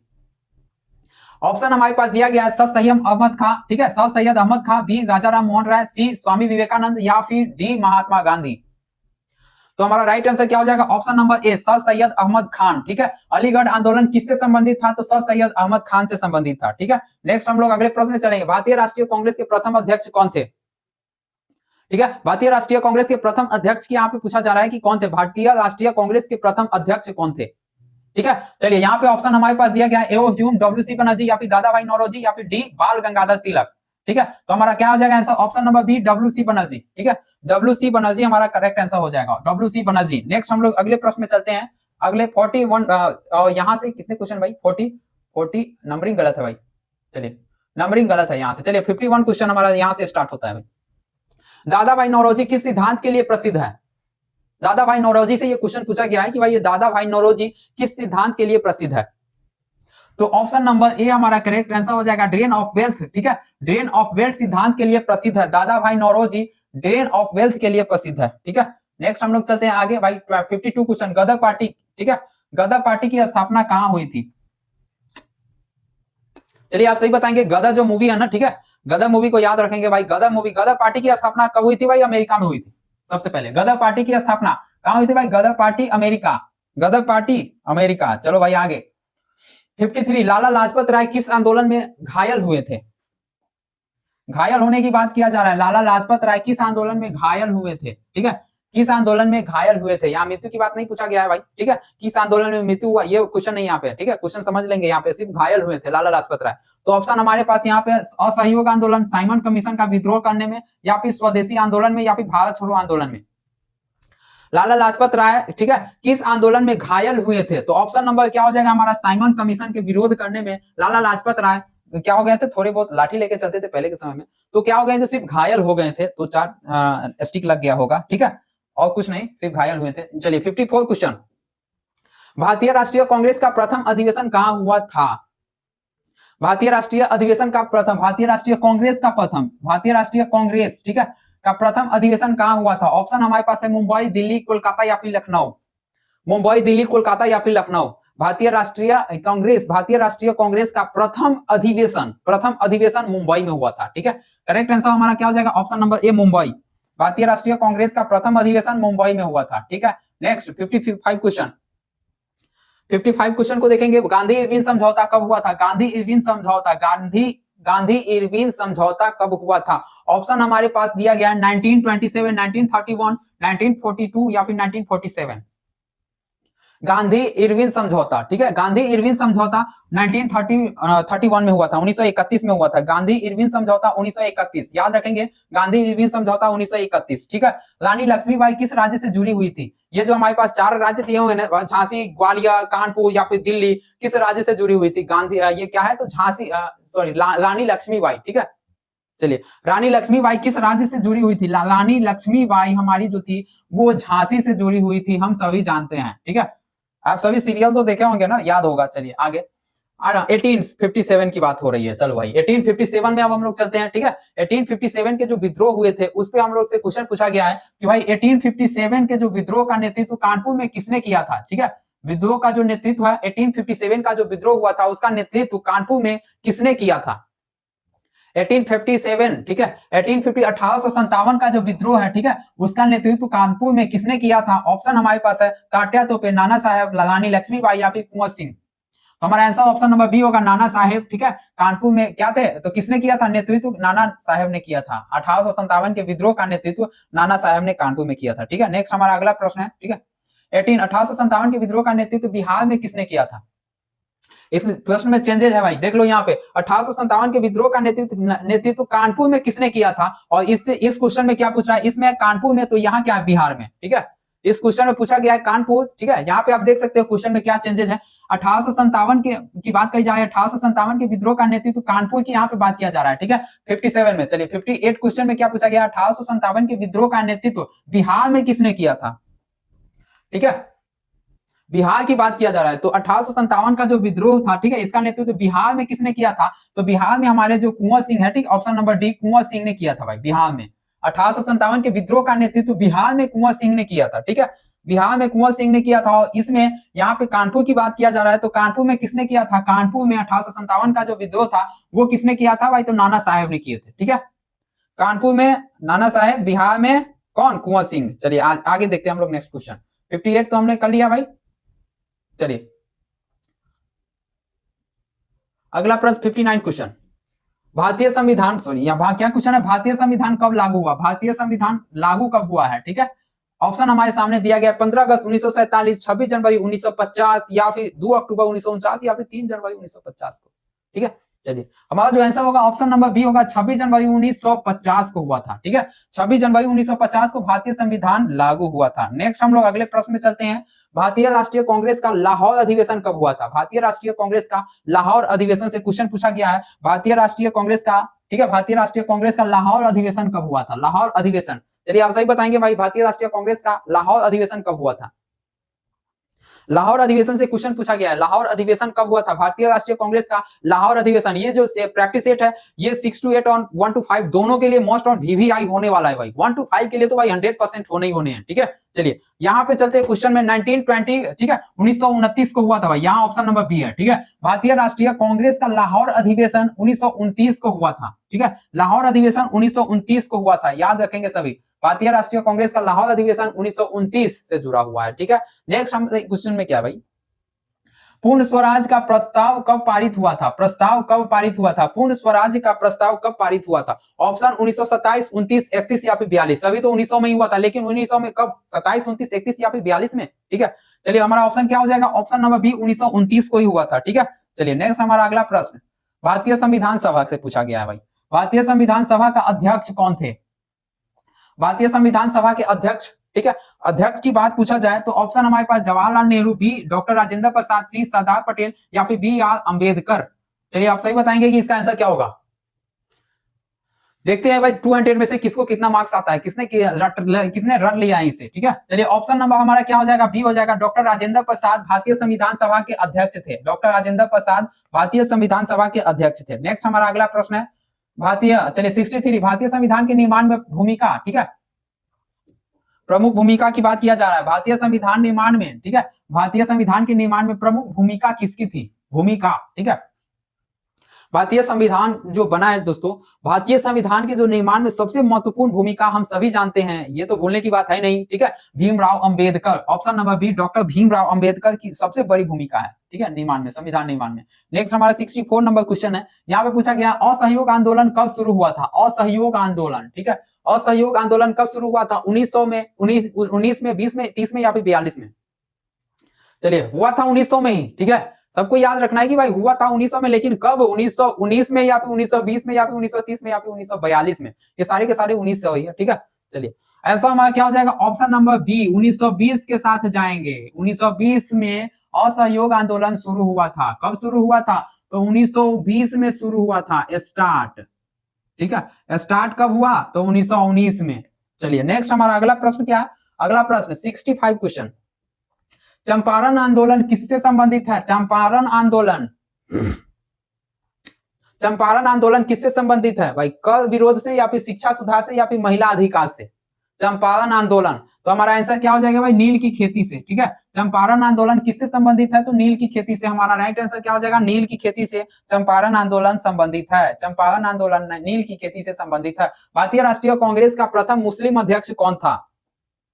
ठीक है, भारतीय राष्ट्रीय कांग्रेस का प्रथम मुस्लिम अध्यक्ष, भारतीय राष्ट्रीय कांग्रेस का प्रथम मुस्लिम अध्यक्ष। ठीक है, प्रथम की बात किया जा रहा है, तो भारतीय राष्ट्रीय कांग्रेस का प्रथम मुस्लिम अध्यक्ष बदरुद्दीन तैयब जी थे। ठीक है, मुस्लिम अध्यक्ष कौन थे, तो बदरुद्दीन तैयब जी थे। भारतीय राष्ट्रीय कांग्रेस के प्रथम अध्यक्ष मुस्लिम। ठीक है, भारतीय राष्ट्रीय कांग्रेस के प्रथम अध्यक्ष मुस्लिम कौन थे, तो बदरुद्दीन तैयब जी थे। ठीक है, नेक्स्ट हमारा अगला प्रश्न, भारतीय राष्ट्रीय कांग्रेस का प्रथम महिला, ठीक है, महिला की बात किया जा रहा है, भारतीय राष्ट्रीय कांग्रेस का प्रथम महिला, ठीक है, महिला अध्यक्ष कौन थे, भारतीय राष्ट्रीय कांग्रेस के प्रथम महिला अध्यक्ष कौन थे। चलिए आप सभी बताएंगे, भारतीय राष्ट्रीय कांग्रेस के प्रथम महिला अध्यक्ष कौन थे।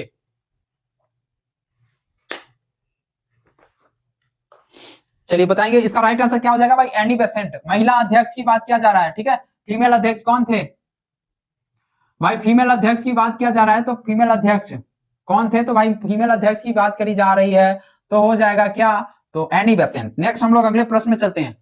ठीक है, भारतीय राष्ट्रीय कांग्रेस का प्रथम भारतीय अध्यक्ष, ठीक है, चलिए भारतीय राष्ट्रीय कांग्रेस का प्रथम भारतीय अध्यक्ष, भारतीय राष्ट्रीय कांग्रेस का प्रथम भारतीय अध्यक्ष कौन थे, तो क्या हो जाएगा answer, option number D WC Banerjee. ठीक है, नेक्स्ट हम लोग आगे चलते हैं 69 क्वेश्चन, भारतीय राष्ट्रीय कांग्रेस का प्रथम अधिवेशन। ठीक है, अधिवेशन की बात किया जा रहा है, भारतीय राष्ट्रीय कांग्रेस का प्रथम अधिवेशन, भारतीय राष्ट्रीय कांग्रेस का प्रथम अधिवेशन कब हुआ है। ठीक है, भारतीय राष्ट्रीय कांग्रेस का प्रथम अधिवेशन किस वर्ष हुआ था। ठीक है, तो हमारा राइट आंसर क्या हो जाएगा, 1885, 1885 को हुआ था, 1885 को प्रथम अधिवेशन। नेक्स्ट हमारा भारतीय राष्ट्रीय कांग्रेस का प्रथम अधिवेशन किस स्थान पर हुआ था। ठीक है, चलिए भारतीय राष्ट्रीय कांग्रेस का प्रथम अधिवेशन तो हमने देख लिया कि किस वर्ष हुआ था, तो 1885 को हुआ था। और यहाँ पे क्वेश्चन का पूछा गया कि किस स्थान पर हुआ था। ठीक है, हुआ था 1885 में, 1885 में, लेकिन किस स्थान पर हुआ था। ठीक है, ये जो अधिवेशन है ये हुआ था मुंबई में हुआ था दोस्तों,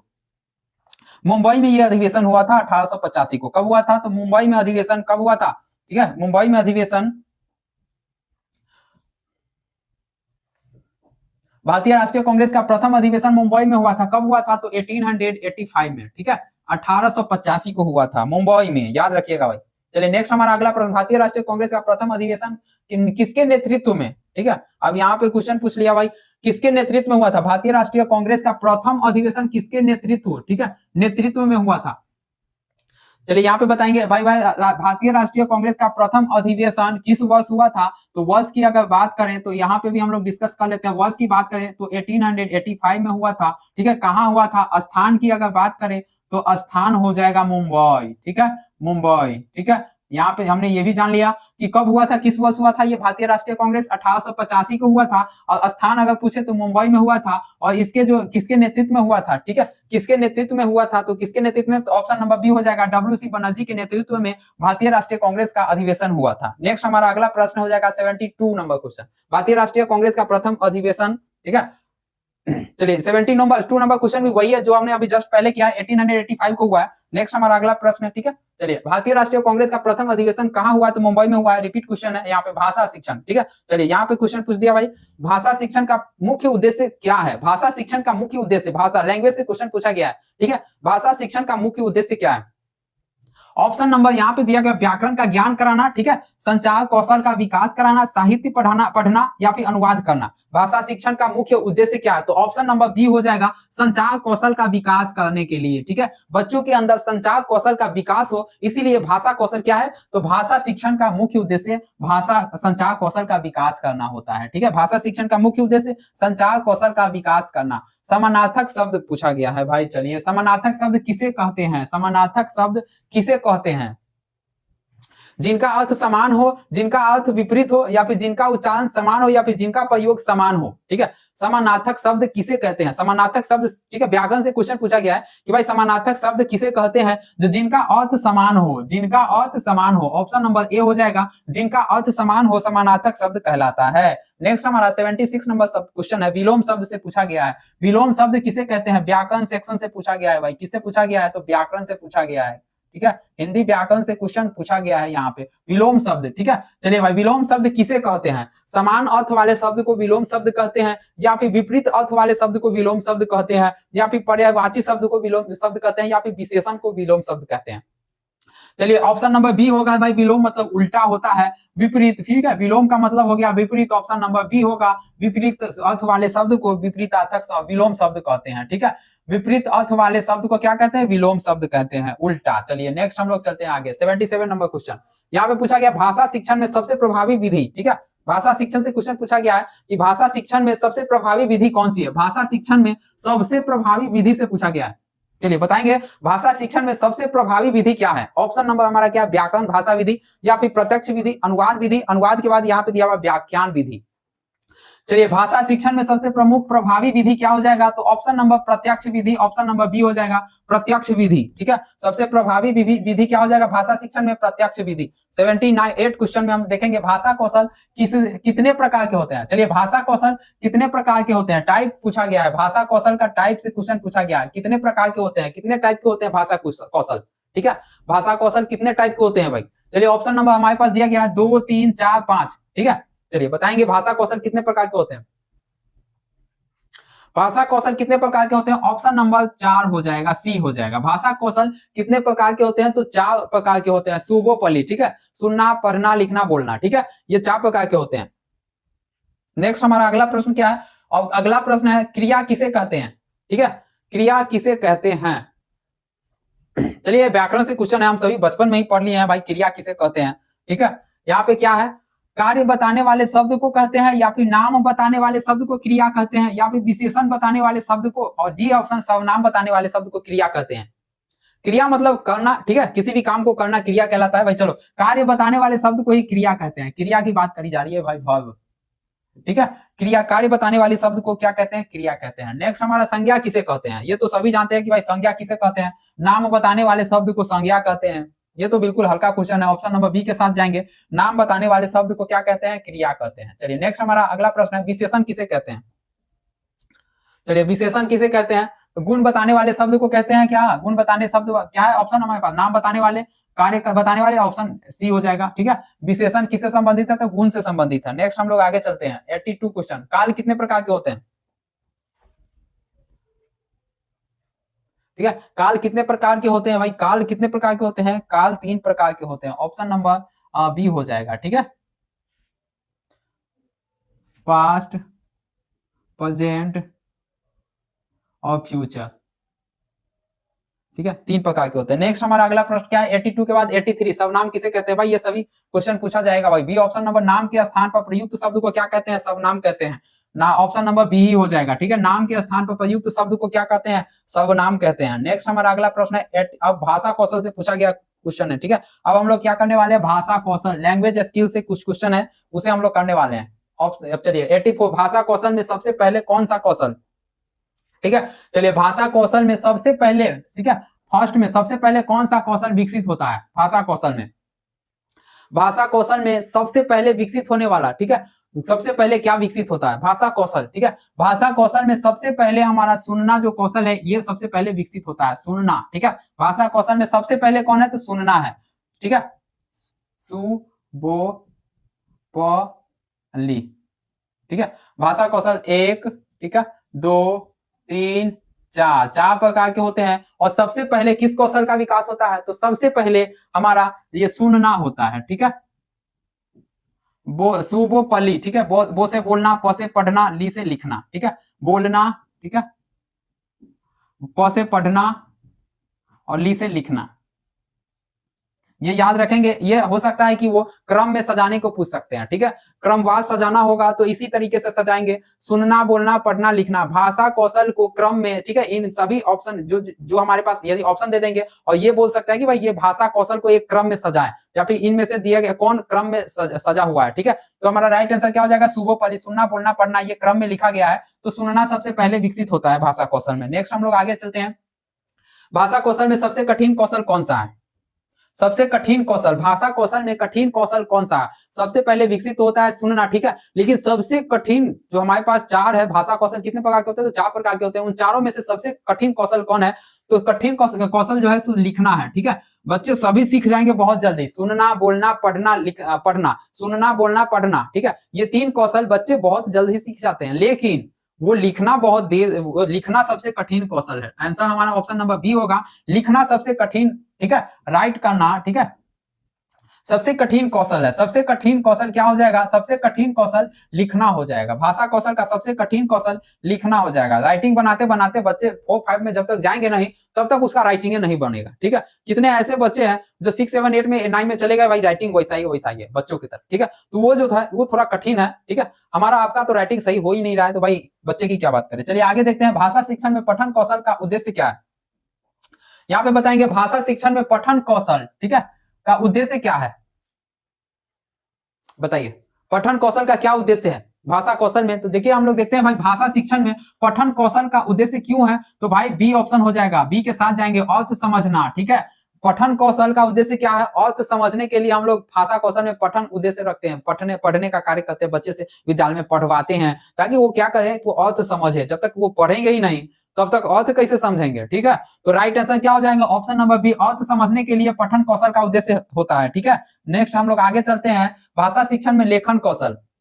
चलिए लेखन कौशल, भाषा शिक्षण में लेखन कौशल का क्या उद्देश्य है, ठीक है। इससे हम लोग पहले हम लोगों ने क्या पूछा था, भाषा शिक्षण में पठन कौशल, ठीक है, और यहाँ पे पूछा गया है भाषा शिक्षण में लेखन कौशल, ठीक है। लेखन कौशल का उद्देश्य क्यों होता है, तो विचार, पहला ऑप्शन है शब्दों का ज्ञान, विचारों की अभिव्यक्ति, या फिर व्याकरण सीखना, या फिर अनुवाद करना। ऑप्शन नंबर हमारा बी हो जाएगा, विचारों की अभिव्यक्ति, ठीक है। लेखन कौशल का उद्देश्य क्या है, भाषा शिक्षण में लेखन कौशल का उद्देश्य क्यों होता है, तो भाई बच्चे अपने जो मन की विचारों को अभिव्यक्त करना, मतलब अपने मन की जो विचार है अपने मन में जो है उसे किसी भी लिख कर किसी के सामने प्रयुक्त कर सके, ठीक है। लिख के किसी भी के सामने अभिव्यक्ति कर सकते हैं, ठीक है, प्रस्तुत कर सके। अपने मन के विचार को किसी दूसरे के सामने रखना क्या है भाई, तो लेखन कौशल। ये लेखन कौशल से अपने विचारों को किसी दूसरे के सामने लिख कर प्रयुक्त करना, ठीक है, अभिव्यक्त करना। नेक्स्ट हम लोग आगे चलते हैं, भाषा शिक्षण में श्रवण कौशल का क्या उद्देश्य है। श्रवण कौशल, भाषा शिक्षण में श्रवण कौशल का उद्देश्य क्यों है, क्या है इसका क्या उद्देश्य है श्रवण कौशल, तो श्रवण कौशल का उद्देश्य है भाई यहाँ पे ऑप्शन नंबर बी हो जाएगा, अर्थ समझने के लिए, ठीक है। श्रवण कौशल अर्थ समझने के लिए, भाषा शिक्षण में श्रवण कौशल का उद्देश्य क्या है, तो अर्थ समझने के लिए। नेक्स्ट हम लोग आगे चलते हैं, व्याकरण भाषा विधि, ठीक है। चलिए व्याकरण भाषा विधि 89 नंबर क्वेश्चन, व्याकरण भाषा विधि का मुख्य उद्देश्य क्या है, व्याकरण भाषा विधि का मुख्य उद्देश्य क्या है। ऑप्शन नंबर ए व्याकरण का ज्ञान, तो हम सभी जानते हैं ऑप्शन नंबर ए ही होगा, व्याकरण का ज्ञान कराने के लिए व्याकरण, ठीक है। भाषा विधि का उद्देश्य क्या है, तो व्याकरण क्या है, व्याकरण का ज्ञान कराना, ठीक है। नेक्स्ट हम लोग आगे देखते हैं, नेक्स्ट जो क्वेश्चन है 90 क्वेश्चन, 1 घंटे के अंदर 200 क्वेश्चन करने हैं। प्रत्यक्ष विधि का मुख्य उद्देश्य क्या है, प्रत्यक्ष विधि का मुख्य उद्देश्य क्या है। ऑप्शन नंबर ए व्याकरण का ज्ञान, संचार कौशल, प्रत्यक्ष, ठीक है, प्रत्यक्ष रूप से किसी दूसरे के सामने प्रकट करना है, अपने मन की बात को, अपने मन की इच्छा को किसी दूसरे के सामने प्रत्यक्ष रूप से प्रकट करना है। तो यहाँ पे कौन सा विधि हो जाएगा, क्या मुख्य उद्देश्य क्या है? तो भाई ऑप्शन नंबर बी के साथ ही जाएंगे, संचार कौशल का विकास। ठीक है, संचार कौशल का विकास, ऑप्शन नंबर बी। नेक्स्ट हम लोग आगे चलेंगे 91 क्वेश्चन को देखने के लिए। ठीक है, चलिए 91 क्वेश्चन हम लोग देखते हैं। भाई क्या हो गया भाई?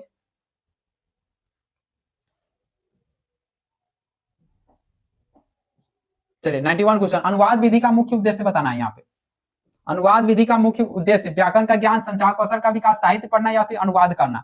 तो अनुवाद विधि किससे जुड़ा हुआ है? अनुवाद करने से जुड़ा हुआ है, ऑप्शन नंबर डी चलेंगे। ठीक है, नेक्स्ट 92 नंबर क्वेश्चन को देखेंगे भाई।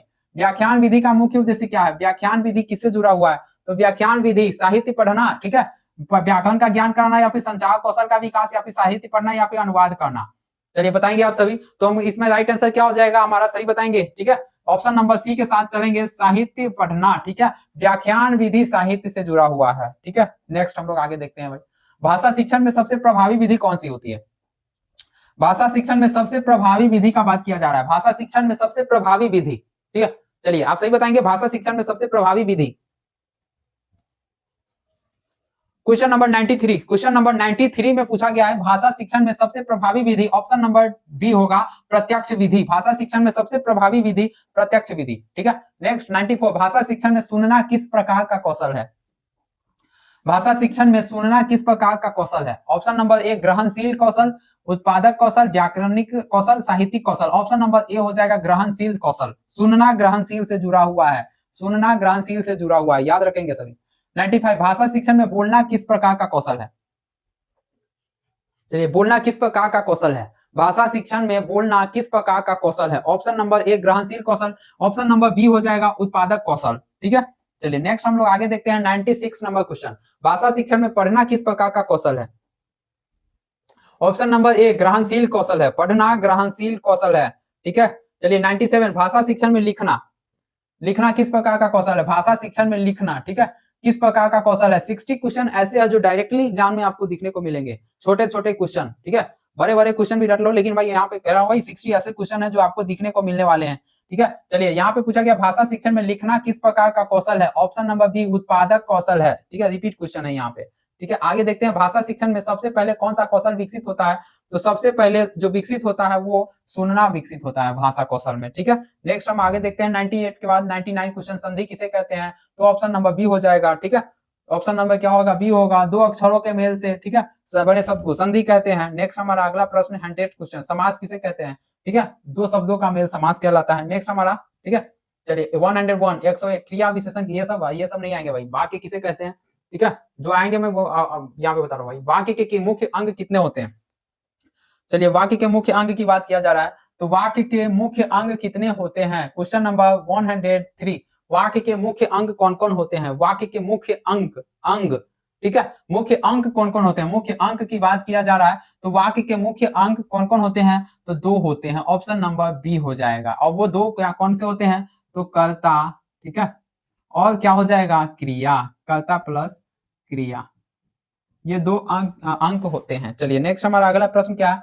104 नंबर यानी 104, व्याकरण भाषा विधि में मुख्य बल किस पर होता है? व्याकरण भाषा विधि में सबसे ज्यादा मुख्य बल किस पे दिया जाता है? तो यह हम सभी जानते हैं कि ऑप्शन नंबर ए होगा, व्याकरण पर दिया जाता है। नेक्स्ट हमारा प्रत्यक्ष विधि में मुख्य बल किस पर होता है? मुख्य बल प्रत्यक्ष विधि में, ठीक है, प्रत्यक्ष विधि में मुख्य बल संचार पर होता है, ऑप्शन नंबर बी। ठीक है, चलिए book B, option number B होगा इसमें। अगला प्रश्न हमारा 196, अनुवाद विधि में मुख्य बल किस पर दिया जाता है? अनुवाद विधि में मुख्य बल किस पर दिया जाता है? अनुवाद विधि में मुख्य बल किस पर दिया जाता है? तो ऑप्शन नंबर डी होगा, अनुवाद के लिए। ठीक है, अनुवाद विधि में सबसे ज्यादा मुख्य बल अनुवाद के लिए होता है। ये वाकई में आप सभी जानते हैं कि ये उससे संबंधित होगा ही। 107, व्याख्यान विधि में मुख्य बल, ठीक है, व्याख्यान विधि में सबसे मुख्य बल किस पर दिया जाता है? व्याख्यान, ऑप्शन नंबर क्या हो जाएगा? साहित्य। व्याख्यान विधि साहित्य से जुड़ा हुआ है। ठीक है, चलिए ऑप्शन नंबर, अब हम लोग चलेंगे क्वेश्चन नंबर 8 में, भाषा शिक्षण में सबसे प्रभावी विधि कौन सी है? भाषा शिक्षण में सबसे प्रभावी विधि की बात किया जा रहा है भाई। क्वेश्चन कराते कराते सर दर्द कर रहा है भाई। चलिए यहाँ पे क्वेश्चन क्या पूछा गया है कि भाषा शिक्षण में सबसे प्रभावी विधि कौन सी है? भाषा शिक्षण में सबसे प्रभावी विधि, ठीक है, हमारा क्या हो जाएगा, ऑप्शन नंबर बी हो जाएगा, प्रत्यक्ष विधि हो जाएगा। भाषा शिक्षण में सबसे प्रभावी विधि प्रत्यक्ष विधि। श्रवण कौशल से यहाँ पे क्वेश्चन पूछा गया है कि श्रवण कौशल के विकास के लिए कौन सा माध्यम उपयुक्त है। श्रवण कौशल के विकास के लिए कौन सा माध्यम उपयुक्त है, ठीक है। यहाँ पे ऑप्शन दिया गया है कहानी सुनना, लेखन अभ्यास, या फिर व्याकरण अभ्यास, या फिर अनुवाद कराना। श्रवण कौशल, ठीक है, श्रवण कौशल सुनने के लिए, ठीक है, कहानी सुनना से संबंधित है, ठीक है। चलिए आगे हम लोग देखते हैं 110 क्वेश्चन। पठन कौशल के विकास के लिए कौन सा माध्यम उपयुक्त है। पठन कौशल के लिए ऑप्शन नंबर ए हो जाएगा, अखबार पढ़ना, ठीक है। चलिए आगे देखते हैं हम लोग 111 लेखन कौशल के विकास के लिए कौन सा माध्यम उपयुक्त है। लेखन के लिए, तो लेखन के लिए सबसे इंपॉर्टेंट है जो माध्यम है, जो लेखन है, इससे हमारे बच्चों का जो है राइटिंग भी स्किल भी काफी अच्छी होती है। तो निबंध लिखने के लिए कह दीजिए बच्चों को, ठीक है। आगे चलते हैं हम लोग, ठीक है। चलिए आगे हमारा 12 वाचन कौशल के विकास के लिए कौन सा माध्यम उपयुक्त है। वाचन कौशल, वाचन कौशल के लिए ये क्या है, तो कविता का पाठ, ठीक है। वाचन कौशल के लिए कविता का पाठ, कविता का पाठ, ठीक है। वो एक सुर लय ताल में अपना कविता सुनाएंगे, ठीक है। भाषा शिक्षा में सबसे कठिन कौशल कौन सा है। भाषा शिक्षा में सबसे कठिन कौशल, भाषा शिक्षण में सबसे कठिन कौशल, ये रिपीट क्वेश्चन है, ठीक है। लिखना सबसे कठिन कौशल है। नेक्स्ट आगे हम लोग देखते हैं कविता किस भाषा कौशल से संबंधित है। चलिए कविता किस भाषा कौशल से संबंधित है, तो ऑप्शन नंबर डी हो जाएगा, वाचन से संबंधित है, ठीक है। चलिए आगे हमारा अगला जो क्वेश्चन है 115 भाषा शिक्षण का मुख्य उद्देश्य क्या है। संचार कौशल का विकास कराना, ठीक है। चलिए आगे यहाँ पे भाषा शिक्षण में व्याकरण का उद्देश्य क्या है। ऑप्शन नंबर ए, व्याकरण का जो उद्देश्य है भाषा को शुद्ध रूप से बनाना, शुद्ध रूप से शुद्ध अपने भाषा को सही करना, एक दूसरे के सामने प्रकट करने के लिए। चलिए भाषा शिक्षण में शब्दावली का उद्देश्य क्या होता है। भाषा शिक्षण में शब्दावली का मुख्य उद्देश्य क्या होता है। शब्दावली का मुख्य उद्देश्य संचार कौशल का विकास करने के लिए होता है, ठीक है। नेक्स्ट हमारा अगला प्रश्न 18 भाषा शिक्षण में साहित्य का उद्देश्य क्या है। भाषा शिक्षण में साहित्य का उद्देश्य सौंदर्य बोध का विकास, ठीक है। इसका क्या उद्देश्य है, साहित्य में सौंदर्य बोध का विकास। चलिए आगे हम लोग देखते हैं अगला क्वेश्चन हमारा 119 भाषा शिक्षण में अनुवाद का मुख्य उद्देश्य क्या है। तो अनुवाद मतलब हो गया कि भाई इसका अर्थ समझना, ठीक है। अर्थ समझने के लिए अनुवाद क्यों जरूरी है, अनुवाद इसका मतलब हो गया कि अर्थ समझने के लिए। ऑप्शन नंबर डी के साथ जाएंगे। नेक्स्ट जो हमारा अगला प्रश्न है 120 भाषा शिक्षण में सबसे बड़ी चुनौती क्या है। सबसे बड़ी चुनौती पूछा गया है भाषा शिक्षण में, बड़ी चुनौती, ठीक है। बड़ी चुनौती किससे है संबंधित। ऑप्शन हमारे पास है व्याकरण सीखना, ठीक है, सिखाना, या फिर संचार कौशल विकसित करना, या फिर साहित्य पढ़ाना, या फिर अनुवाद कराना। चलिए आप सभी बताएंगे। इसका right answer option number B हो जाएगा, संचार कौशल विकसित करना। नेक्स्ट हमारा अगला प्रश्न क्या है, अगला प्रश्न हमारा 121 भाषा शिक्षण में त्रुटि सुधार की बात किया जा रहा है भाई।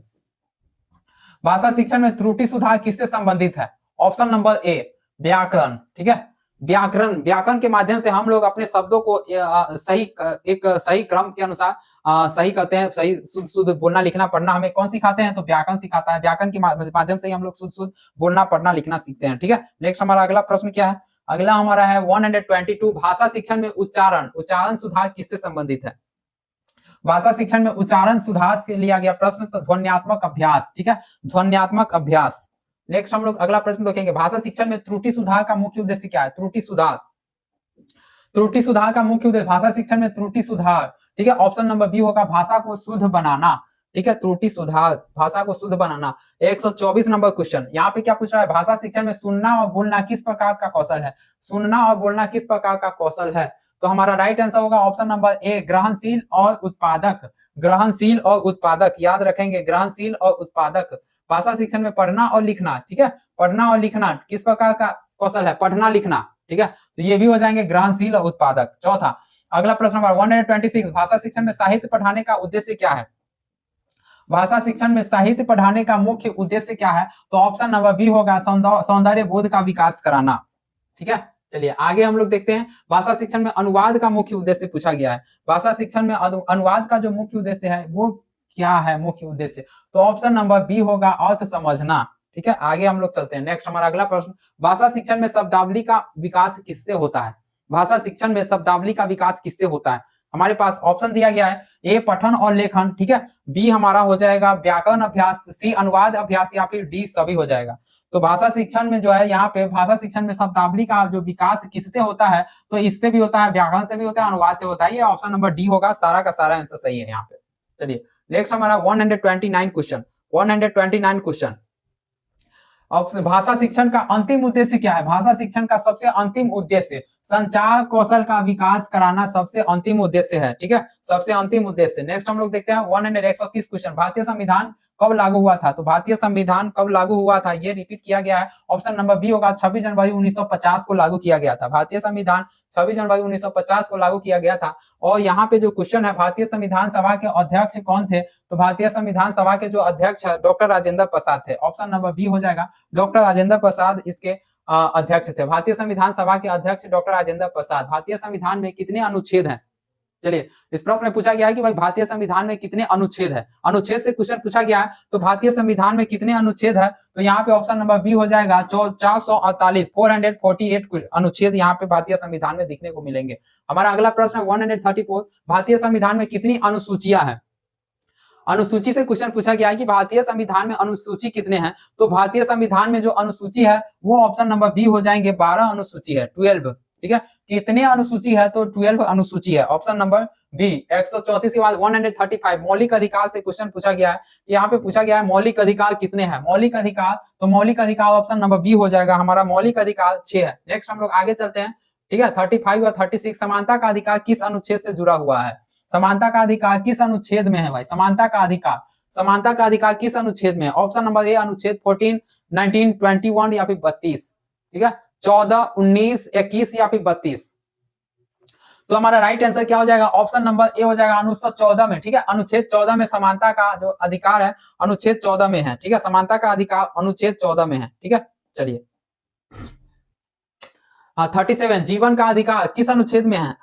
जीवन का अधिकार किस अनुच्छेद से लिया गया है? जीवन का अधिकार किस अनुच्छेद से लिया गया है? तो हमारा राइट आंसर हो जाएगा जीवन का अधिकार अनुच्छेद 21 से लिया गया है। जीवन का अधिकार अनुच्छेद 21 से है, ठीक है। चलिए 138 संविधान का संरक्षक किसे कहा जाता है? संविधान का संरक्षण किसे कहा जाता है? तो ऑप्शन हमारे सामने राष्ट्रपति, प्रधानमंत्री, सर्वोच्च न्यायालय या फिर संसद। संविधान का संरक्षक, चलिए आप सही बताएंगे, हमारा राइट आंसर हो जाएगा सर्वोच्च न्यायालय संविधान के संरक्षक कहा गया है। किसे कहा गया है? तो संविधान का संरक्षक सर्वोच्च न्यायालय। संरक्षण कौन है? तो सर्वोच्च न्यायालय, ऑप्शन नंबर सी हो जाएंगे। नेक्स्ट हम लोग आगे चलते हैं 140 में चलेंगे, भारत का सर्वोच्च कार्यपालिका कौन है? भारत का सर्वोच्च कार्यपालिका, भारत का सर्वोच्च कार्यपालिका कौन है? तो ऑप्शन हमारा ए हो जाएगा, राष्ट्रपति को कहा गया है। भारत का सर्वोच्च कार्यपालिका राष्ट्रपति को कहा गया है, ठीक है। कौन है? तो राष्ट्रपति है। भारत का वास्तविक कार्यपालिका कौन है? ठीक है, यहाँ पे वास्तविक पूछा गया है, भारत का वास्तविक कार्यपालिका कौन है? तो हमारा राइट आंसर हो जाएगा प्रधानमंत्री। वास्तविक कौन हो जाएगा? तो प्रधानमंत्री। भारत में संसद कितने सदनों से मिलकर बनी हो? ठीक है, भारत में संसद कितने सदनों से मिलकर बनी है? भारत में जो संसद है वो कितने सदनों से मिलकर बनी है? तो ऑप्शन हमारा क्या हो जाएगा? ऑप्शन नंबर बी, 2 सदनों से मिलकर बनी है। नेक्स्ट हमारा अगला प्रश्न, लोकसभा सदस्यों की अधिकतम संख्या कितनी होती है? चलिए, लोकसभा के सदस्यों की अधिकतम संख्या से क्वेश्चन पूछा गया है, लोकसभा के सदस्यों की अधिकतम संख्या कितनी होती है? तो ऑप्शन नंबर सी हो जाएगा 552, 552 होते हैं, ठीक है। नेक्स्ट हमारा अगला प्रश्न, राज्यसभा के सदस्यों की अधिकतम संख्या कितनी होती है? राज्यसभा, यहाँ पे राज्यसभा से पूछा गया है, राज्यसभा की कितनी होती है? अब सभी बताएंगे, राज्यसभा का की जो सदस्य है वो उसकी अधिकतम संख्या कितनी होती है? तो हमारा यहाँ पे आंसर हो जाएगा ऑप्शन नंबर सी, 250, ठीक है। राज्यसभा का जो संख्या है वो 250 हो जाएगा यहाँ पे, ठीक है। नेक्स्ट हमारा अगला प्रश्न 145, भारत का सर्वोच्च न्यायालय कहाँ स्थित है? भारत का सर्वोच्च न्यायालय, भारत का सर्वोच्च न्यायालय कहाँ स्थित है? भारत का सर्वोच्च न्यायालय ऑप्शन आपके सामने दिल्ली, मुंबई, कोलकाता या फिर चेन्नई है। बताइए आप कभी क्या होगा इसका आंसर? यहाँ पे आंसर हमारा क्या हो जाएगा? ऑप्शन नंबर बी हो जाएगा, दिल्ली। दिल्ली में है भाई। भारत का सर्वोच्च न्यायालय कहाँ स्थित है? तो सर्वोच्च न्यायालय दिल्ली में स्थित है, ठीक है। नेक्स्ट हमारा अगला प्रश्न क्या है? 45 के बाद 46, भारत के प्रथम मुख्य न्यायाधीश कौन थे? फर्स्ट, ठीक है, भारत के प्रथम मुख्य न्यायाधीश पूछा गया है। तो हमारा राइट आंसर क्या हो जाएगा? एच.जे. कनिया या फिर एम.सी. महाजन या फिर बी.के. मुखर्जी या फिर पी.एन. भगवती। चलिए, हमारे पास जो ऑप्शन है ये चारों में से हम लोग किस ऑप्शन के साथ जाना चाहेंगे? तो एच.जे. कनिया के साथ जाना चाहेंगे, कनिया के साथ जाना चाहेंगे। किसके साथ जाना चाहेंगे? तो कनिया के साथ जाना चाहेंगे। चलिए, हमारा 147 क्वेश्चन, पंचायती राज प्रणाली से क्वेश्चन पूछा गया भाई। पंचायती राज व्यवस्था किस अनुच्छेद में है भाई? पंचायती राज व्यवस्था की बात किया जा रहा है। पंचायती राज व्यवस्था जो है सो हमारे 243 के अनुच्छेद में दिखने को मिलेगा, ठीक है। नेक्स्ट हमारा पंचायती राज व्यवस्था किस संशोधन से लागू हुई है? ठीक है, यहाँ पे जो पंचायती राज व्यवस्था है किस संशोधन से लागू हुआ है? ठीक है, चलिए ऑप्शन नंबर बी हो जाएगा हमारा 73वां संशोधन, 73वां, ठीक है। 73 आपको याद रखना है, ठीक है, 73वां संशोधन। अगला हमारा जो प्रश्न है 149, नगर पालिकाओं का प्रावधान किस संशोधन से लिया गया? नगर पालिका, ठीक है, नगर पालिकाओं का प्रावधान किस संशोधन से लिया गया है? ऑप्शन 42वां संशोधन, 74वां संशोधन, या फिर 44वां संशोधन, या फिर 86वां, ठीक है। चलिए हमारा ऑप्शन नंबर बी होगा, 74वां संशोधन से लिया गया है नगर पालिका 74। नगर पालिका को आप लोग 74 नंबर क्वेश्चन से 74 आप लोग डिजिट को याद रखोगे, 74। चलिए अगला जो हमारा प्रश्न है, भारत के राष्ट्रपति का कार्यकाल कितने वर्षों का होता है? भारत के राष्ट्रपति का जो कार्यकाल है वो 5 वर्षों का होता है। हम सभी जानते हैं भारत के जो राष्ट्रपति है इनका जो कार्यकाल है वो 5 वर्षों के लिए होता है, ठीक है। चलिए हमारा अगला प्रश्न नेक्स्ट 51, भारत के प्रधानमंत्री कौन नियुक्त करता है? भारत के, ठीक है, इंडिया का जो प्रधानमंत्री है वो किसे, कौन नियुक्त करता है? भारत का प्रधानमंत्री कौन नियुक्त करता है? नियुक्त प्रधानमंत्री, तो ऑप्शन नंबर बी हो जाएगा, राष्ट्रपति नियुक्त करते हैं प्रधानमंत्री के लिए, ठीक है। नेक्स्ट हम लोग आगे चलते हैं, प्रधानमंत्री को नियुक्त राष्ट्रपति करते हैं। 152 में चलेंगे, लोकसभा का कार्यकाल की बात किया जा रहा है। तो लोकसभा का जो कार्यकाल है वो कितने वर्षों का होता है? तो लोकसभा का जो कार्यकाल हो ये भी 5 वर्षों के लिए होता है, ठीक है। नेक्स्ट हमारा अगला प्रश्न 153, राज्यसभा का कार्यकाल कितने वर्षों के लिए होता है? राज्यसभा से पूछा गया है कि भाई राज्यसभा का भी आप कार्यकाल बता दीजिए कि राज्यसभा का भी जो कार्यकाल है वो कितने वर्षों तक रहेगा, ठीक है। तो इसका क्या हो जाएगा आंसर? ऑप्शन नंबर वर्षों का होता है ऑप्शन नंबर डी, यहाँ पे आपके सामने दिया गया है, हम लोग डी के साथ जाएंगे, ठीक है। चलिए आगे जो हमारा अगला प्रश्न है 154 क्वेश्चन, राज्यसभा के एक सदस्य का कार्यकाल कितने वर्षों का होता है? राज्यसभा के एक सदस्यों का कार्यकाल कितने वर्षों का होता है? चलिए बताएंगे, इसमें क्या हो जाएगा आंसर? ऑप्शन नंबर सी होगा, 6 वर्षों का, ठीक है। चलिए हम लोग ऑप्शन नंबर सी के साथ चलेंगे, 6 वर्षों का, 6 वर्षों का, ठीक है। चलिए 155 नंबर क्वेश्चन 155, भारत का सर्वोच्च न्यायालय कहाँ स्थित है? तो भारत का सर्वोच्च न्यायालय ऑप्शन नंबर बी दिल्ली में स्थित है। रिपीट क्वेश्चन यहाँ पे डाल दिया है, ठीक है। भारत के मुख्य न्यायाधीश का कार्यकाल कब तक होता है? भारत के मुख्य न्यायाधीश का कार्यकाल कब तक होता है? भारत के मुख्य न्यायाधीश का कार्यकाल पूछा गया है, तो भारत का मुख्य न्यायाधीश का जो कार्यकाल है वो कब तक होता है? चलिए ऑप्शन नंबर यहाँ पे दिया गया है ए 60, 62, 65 या 70, तो ऑप्शन नंबर सी के साथ चलेंगे 65, ठीक है। 65 वर्ष की आयु तक माना गया है। नेक्स्ट हमारा अगला प्रश्न 57 क्वेश्चन, उच्च न्यायालय का मुख्यालय की बात किया जाएगा। यहाँ पे उच्च न्यायालय का जो मुख्यालय है ये कहाँ होता है? उच्च न्यायालय का मुख्यालय सीधे ए में चलेंगे, राज्य की राजधानी, ठीक है। नेक्स्ट हम लोग अगले प्रश्न में चलेंगे। नेक्स्ट जो हमारा अगला प्रश्न है, ठीक है, 57 के बाद 58, सर्वोच्च न्यायालय में न्यायाधीशों की नियुक्ति कौन करता है? चलिए सर्वोच्च न्यायालय में न्यायाधीशों की नियुक्ति कौन करता है? ऑप्शन नंबर बी हमारा हो जाएगा, क्या हो जाएगा? ऑप्शन नंबर बी, सर्वोच्च न्यायालय में न्यायाधीशों की जो नियुक्ति है वो हमारे राष्ट्रपति करते हैं, ठीक है। नेक्स्ट हम लोग अगले प्रश्न में चलते हैं 159 क्वेश्चन, सर्वोच्च न्यायालय का मुख्य कार्य क्या है? सर्वोच्च न्यायालय का मुख्य कार्य, ठीक है, सर्वोच्च न्यायालय का मुख्य कार्य पूछा गया है। सर्वोच्च न्यायालय का कार्य क्या होता है? तो ऑप्शन नंबर बी होगा, कानून की व्याख्या, ठीक है, कानून की व्याख्या करना सर्वोच्च न्यायालय का मुख्य कार्य होता है। पंचायती राज व्यवस्था किस संशोधन से लागू हुई है? तो ऑप्शन नंबर बी हो जाएगा 73वां संशोधन। ये रिपीट क्वेश्चन है, इसमें तो आप सभी को गलत करने की तो यहाँ पे कोई बात ही नहीं बनती है, ठीक है। 73वां संशोधन। चलिए आगे हम लोग चलते हैं, नगर पालिकाओं का प्रावधान किस संशोधन से लिया गया है? तो यहाँ पे ऑप्शन आपके सामने दिया ही हुआ है, इसका आंसर आप सभी के सामने दिया हुआ है। चलिए इसे छोड़ेंगे, हम लोग इग्नोर करेंगे, फिर भी देख लेते हैं। यहाँ पे आप क्वेश्चन यहाँ पे दिया गया है कि भाई ग्राम सभा किस स्तर पर होती है, ठीक है, ग्राम सभा का क्वेश्चन पूछा गया है। आंसर तो आपके सामने दिया गया है, ऑप्शन हमारा आंसर क्या हो जाएगा? गांव स्तर की, ठीक है। चलिए नेक्स्ट हमारा अगला प्रश्न है, पंचायत चुनाव कितने वर्षों में होता है? पंचायत की जो चुनाव है वो कितने वर्षों, याद है ऑप्शन यहाँ पे दिया गया है 5 वर्षों का होता है, ठीक है। पंचायत चुनाव कितने वर्षों में होता है? तो पंचायत में जो चुनाव है वो 5-5 वर्षों में होता है, ठीक है। चलिए 5 वर्षों के में होता है पंचायत में जो चुनाव है, ठीक है। आगे चलते हैं, 164 नंबर क्वेश्चन खत्म होने वाला है। पंचायत व्यवस्था का उद्देश्य क्या होता है? चलिए आप सभी बताएंगे, पंचायत में जो यहाँ पे दिया गया पंचायत व्यवस्था का मुख्य उद्देश्य क्या होता है? तो हमारा राइट आंसर क्या होगा आप सभी बताएंगे। क्वेश्चन हमारा 1 से 1.5 घंटे के अंदर, 1 घंटे के अंदर हम लोगों ने टारगेट किया है कि भाई 200 एमसीक्यू को कर लेने हैं, ठीक है। चलिए पंचायत व्यवस्था का मुख्य उद्देश्य क्या होता है? तो बी ऑप्शन हो जाएगा, स्थानीय स्वशासन को बनाए रखना, ठीक है, पंचायत व्यवस्था का उद्देश्य होता है। नेक्स्ट हमारा मौलिक अधिकार कितने हैं? मौलिक अधिकार अभी हमने जस्ट पढ़ा था, मौलिक अधिकार हमारे 6 हैं, ये यहाँ पे रिपीट हो गया है, ठीक है। नेक्स्ट हमारा 166 मौलिक कर्तव्य कितने हैं? हमारे मौलिक कर्तव्य, ठीक है, मौलिक कर्तव्य से क्वेश्चन पूछा गया है कि हमारे मौलिक कर्तव्य कितने हैं? तो हमारा जो मौलिक कर्तव्य है, हमारा मौलिक कर्तव्य है, यहाँ पे दिया हुआ 10 मौलिक कर्तव्य है, ठीक है। चलिए आगे देखेंगे हम लोग 67 नंबर क्वेश्चन, यहाँ पे एक मिनट चलिए यहाँ पे दिया गया समानता 68, समानता का अधिकार किस अनुच्छेद में दिया गया? समानता का अधिकार ऑप्शन नंबर ए हो जाएगा अनुच्छेद 14 में, समानता का अधिकार अनुच्छेद 14। ठीक है, नेक्स्ट हम लोग आगे देखते हैं 169 क्वेश्चन, जीवन का अधिकार किस अनुच्छेद में है?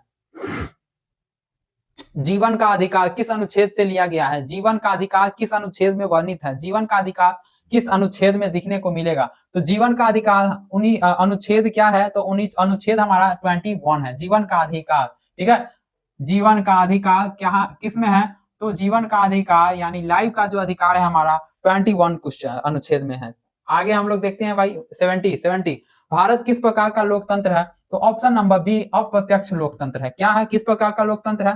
तो अप्रत्यक्ष। क्या हो जाएगा हमारा आंसर? अप्रत्यक्ष, सॉरी अप्रत्यक्ष लोकतंत्र है। ठीक है, नेक्स्ट हमारा अगला प्रश्न क्या है? 71 भारत किस प्रकार का राज्य है? तो संघीय राज्य है। ये तो हम सभी जानते हैं कि भारत एक संघीय राज्य है। अगला प्रश्न हमारा क्या है? यहाँ पे भारत का शासन किस प्रणाली पर आधारित है? चलिए, भारत का शासन किस प्रणाली पर आधारित है? आप सभी बताएंगे भाई, यहाँ पे जल्दी करेंगे। चलिए, यहाँ पे भारत का शासन किस प्रणाली का यहाँ पे पूछा गया है कि भारत का जो शासन है, ठीक है, भारत का शासन किस प्रणाली पर आधारित है? किस प्रणाली पर आधारित है? तो हमारा ऑप्शन हो जाएगा ए, जो पहला ऑप्शन दिख रहा है ये हमारा आंसर सही हो जाएगा। संसदीय प्रणाली पे हमारा जो भारत का शासन है वो आधारित है। नेक्स्ट हमारा अगला प्रश्न, भारत का सर्वोच्च विधायी, ठीक है, भारत का सर्वोच्च विधायी निकाय कौन है? ठीक है, ऑप्शन हमारे पास ये 4 है, चारों में से हो जाएगा ऑप्शन नंबर बी, संसद हो जाएगा। ठीक है, चलिए नेक्स्ट हमारा अगला प्रश्न है, भारत का सर्वोच्च कार्यपालिका कौन है? भारत का सर्वोच्च कार्यपालिका की बात करें तो हमारे राष्ट्रपति हो जाएंगे, भारत के सर्वोच्च कार्यपालिका। ऑप्शन नंबर हमारा अब चलेंगे 75 क्वेश्चन, भारत का चुनाव आयोग कितने सदस्यों का होता है? तो भारत का जो चुनाव आयोग है वो कितने सदस्यों का होता है? तो ऑप्शन नंबर 3 हो जाएगा, 3 सदस्यों का होता है। नेक्स्ट हम लोग आगे चलेंगे, भारत में चुनाव आयोग का प्रमुख कौन होता है? भारत में चुनाव आयोग का प्रमुख कौन होता है? ऑप्शन आपके सामने दिया गया है, आप सभी बताएंगे। तो हमारा राइट आंसर हो जाएंगे ऑप्शन नंबर बी, चुनाव आयुक्त। कौन हो जाएंगे? तो हमारे चुनाव आयुक्त हो जाएंगे। ठीक है, चलिए नेक्स्ट हमारा अगला जो प्रश्न है यहाँ पे 77 नंबर क्वेश्चन, भारत में चुनाव आयोग किसके अधीन कार्य करता है? चलिए यहाँ पे बताएंगे कि भाई भारत में जो चुनाव आयोग है वो किसके अधीन कार्य करता है या फिर कार्य करते हैं? ठीक है, किसके अधीन कार्य करते हैं भाई? चुनाव आयोग। ठीक है, भारत में चुनाव आयोग किसके अधीन कार्य करते हैं? चलिए क्या हो जाएगा ऑप्शन? संसद, राष्ट्रपति या फिर स्वतंत्र निकाय। तो हमारा राइट आंसर हो जाएगा स्वतंत्र निकाय हो जाएंगे। ठीक है, चलिए आगे हम लोग देखते हैं अगला प्रश्न 78 नंबर क्वेश्चन, भारत में मतदान की न्यूनतम, ठीक है, भारत में मतदान की न्यूनतम आयु कितनी होनी चाहिए? भारत में जो मतदान की न्यूनतम आयु है वो 18 वर्ष का होना चाहिए, कम से कम 18 वर्ष। मिनिमम कितना होना चाहिए? तो मिनिमम होना चाहिए 18 वर्ष। कितना होना चाहिए? 18 वर्ष का। चलिए आगे जो हमारा अगला प्रश्न है 79, भारत में चुनाव किस प्रणाली से होते हैं? तो भारत में जो चुनाव है वो क्या होते हैं? प्रत्यक्ष चुनाव।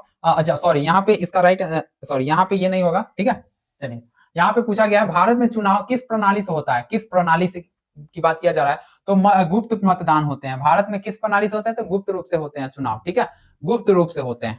चलिए राइट आंसर। अब हम लोग आगे देखते हैं, भारत का सर्वोच्च विधि निर्माता कौन है? भारत का जो सर्वोच्च है, ठीक है, भारत का सर्वोच्च विधि निर्माता, सर्वोच्च विधि निर्माता। तो हमारा राइट आंसर हो जाएंगे संसद। ठीक है, संसद, सर्वोच्च विधि निर्माता संसद हो जाएंगे। ठीक, भारत में बजट कौन प्रस्तुत करता है? बजट की बात करें तो भारत में, ठीक है, इंडिया में बजट की बात करें तो कौन प्रस्तुत करता है? ठीक है, इंडिया यानी भारत में बजट की बात करें तो बजट कौन प्रस्तुत करता है? तो ऑप्शन नंबर क्या हो जाएंगे? बजट हमारे वित्त मंत्री करते हैं प्रस्तुत। ठीक है, वित्त मंत्री हो जाएगा। आगे देखते हैं, भारत में संविधान संशोधन का प्रस्ताव कौन लाता है? संविधान संशोधन यदि करना होगा, संविधान में कोई संशोधन, तो उसका प्रस्ताव कौन लाता है? आप सभी बताएंगे कि भारत में संविधान संशोधन के जो प्रस्ताव लाते हैं वो कौन लाते हैं? चलिए बताएंगे आप सभी, इसका राइट आंसर क्या हो जाएगा? तो ऑप्शन नंबर बी। ठीक है, प्रस्ताव कौन लाता है? तो संसद। ऑप्शन नंबर बी के साथ चलना है। आगे 83, भारत में आपातकालीन प्रावधान किस अनुच्छेद में दिया गया है? भारत में आपातकालीन प्रावधान, आपातकालीन की बात करें तो अनुच्छेद में है। किस अनुच्छेद में दिया गया है आपातकालीन? तो ऑप्शन नंबर हमारा है अनुच्छेद 352, अनुच्छेद 356, 360 या फिर ये सभी के सभी हो जाएंगे। तो आपातकालीन की बात करें, इमरजेंसी की बात करें, तो आपातकालीन जो प्रावधान है वो भारत के किस अनुच्छेद में है? संविधान भारत में आपातकालीन प्रावधान किस अनुच्छेद में है? तो हमारा राइट आंसर क्या हो जाएगा? 352, 56 और 60, 52, 56, 60 क्या हो जाएगा? तो आपातकालीन किस किस अनुच्छेद में है? तो 352 में भी है, 56 में भी है और 60 में भी है, ये सब में है। ठीक है, तो राइट आंसर क्या हो जाएगा? उपरोक्त सब ही। चलिए हमारा राइट आंसर, अब आगे चलते हैं हम लोग। ठीक है, 84 नंबर क्वेश्चन, भारत में राष्ट्रपति शासन किस अनुच्छेद में है? राष्ट्रपति शासन को यदि हमें पढ़ना होगा तो किस अनुच्छेद में पढ़ेंगे? राष्ट्रपति शासन जो है वो किस अनुच्छेद में दिया गया है? तो राष्ट्रपति शासन जो है 356 में दिया गया है। ठीक है, अनुच्छेद 356 होगा इसका आंसर। राष्ट्रपति शासन 356 अनुच्छेद। भारत में वित्तीय आपातकाल किस अनुच्छेद में है?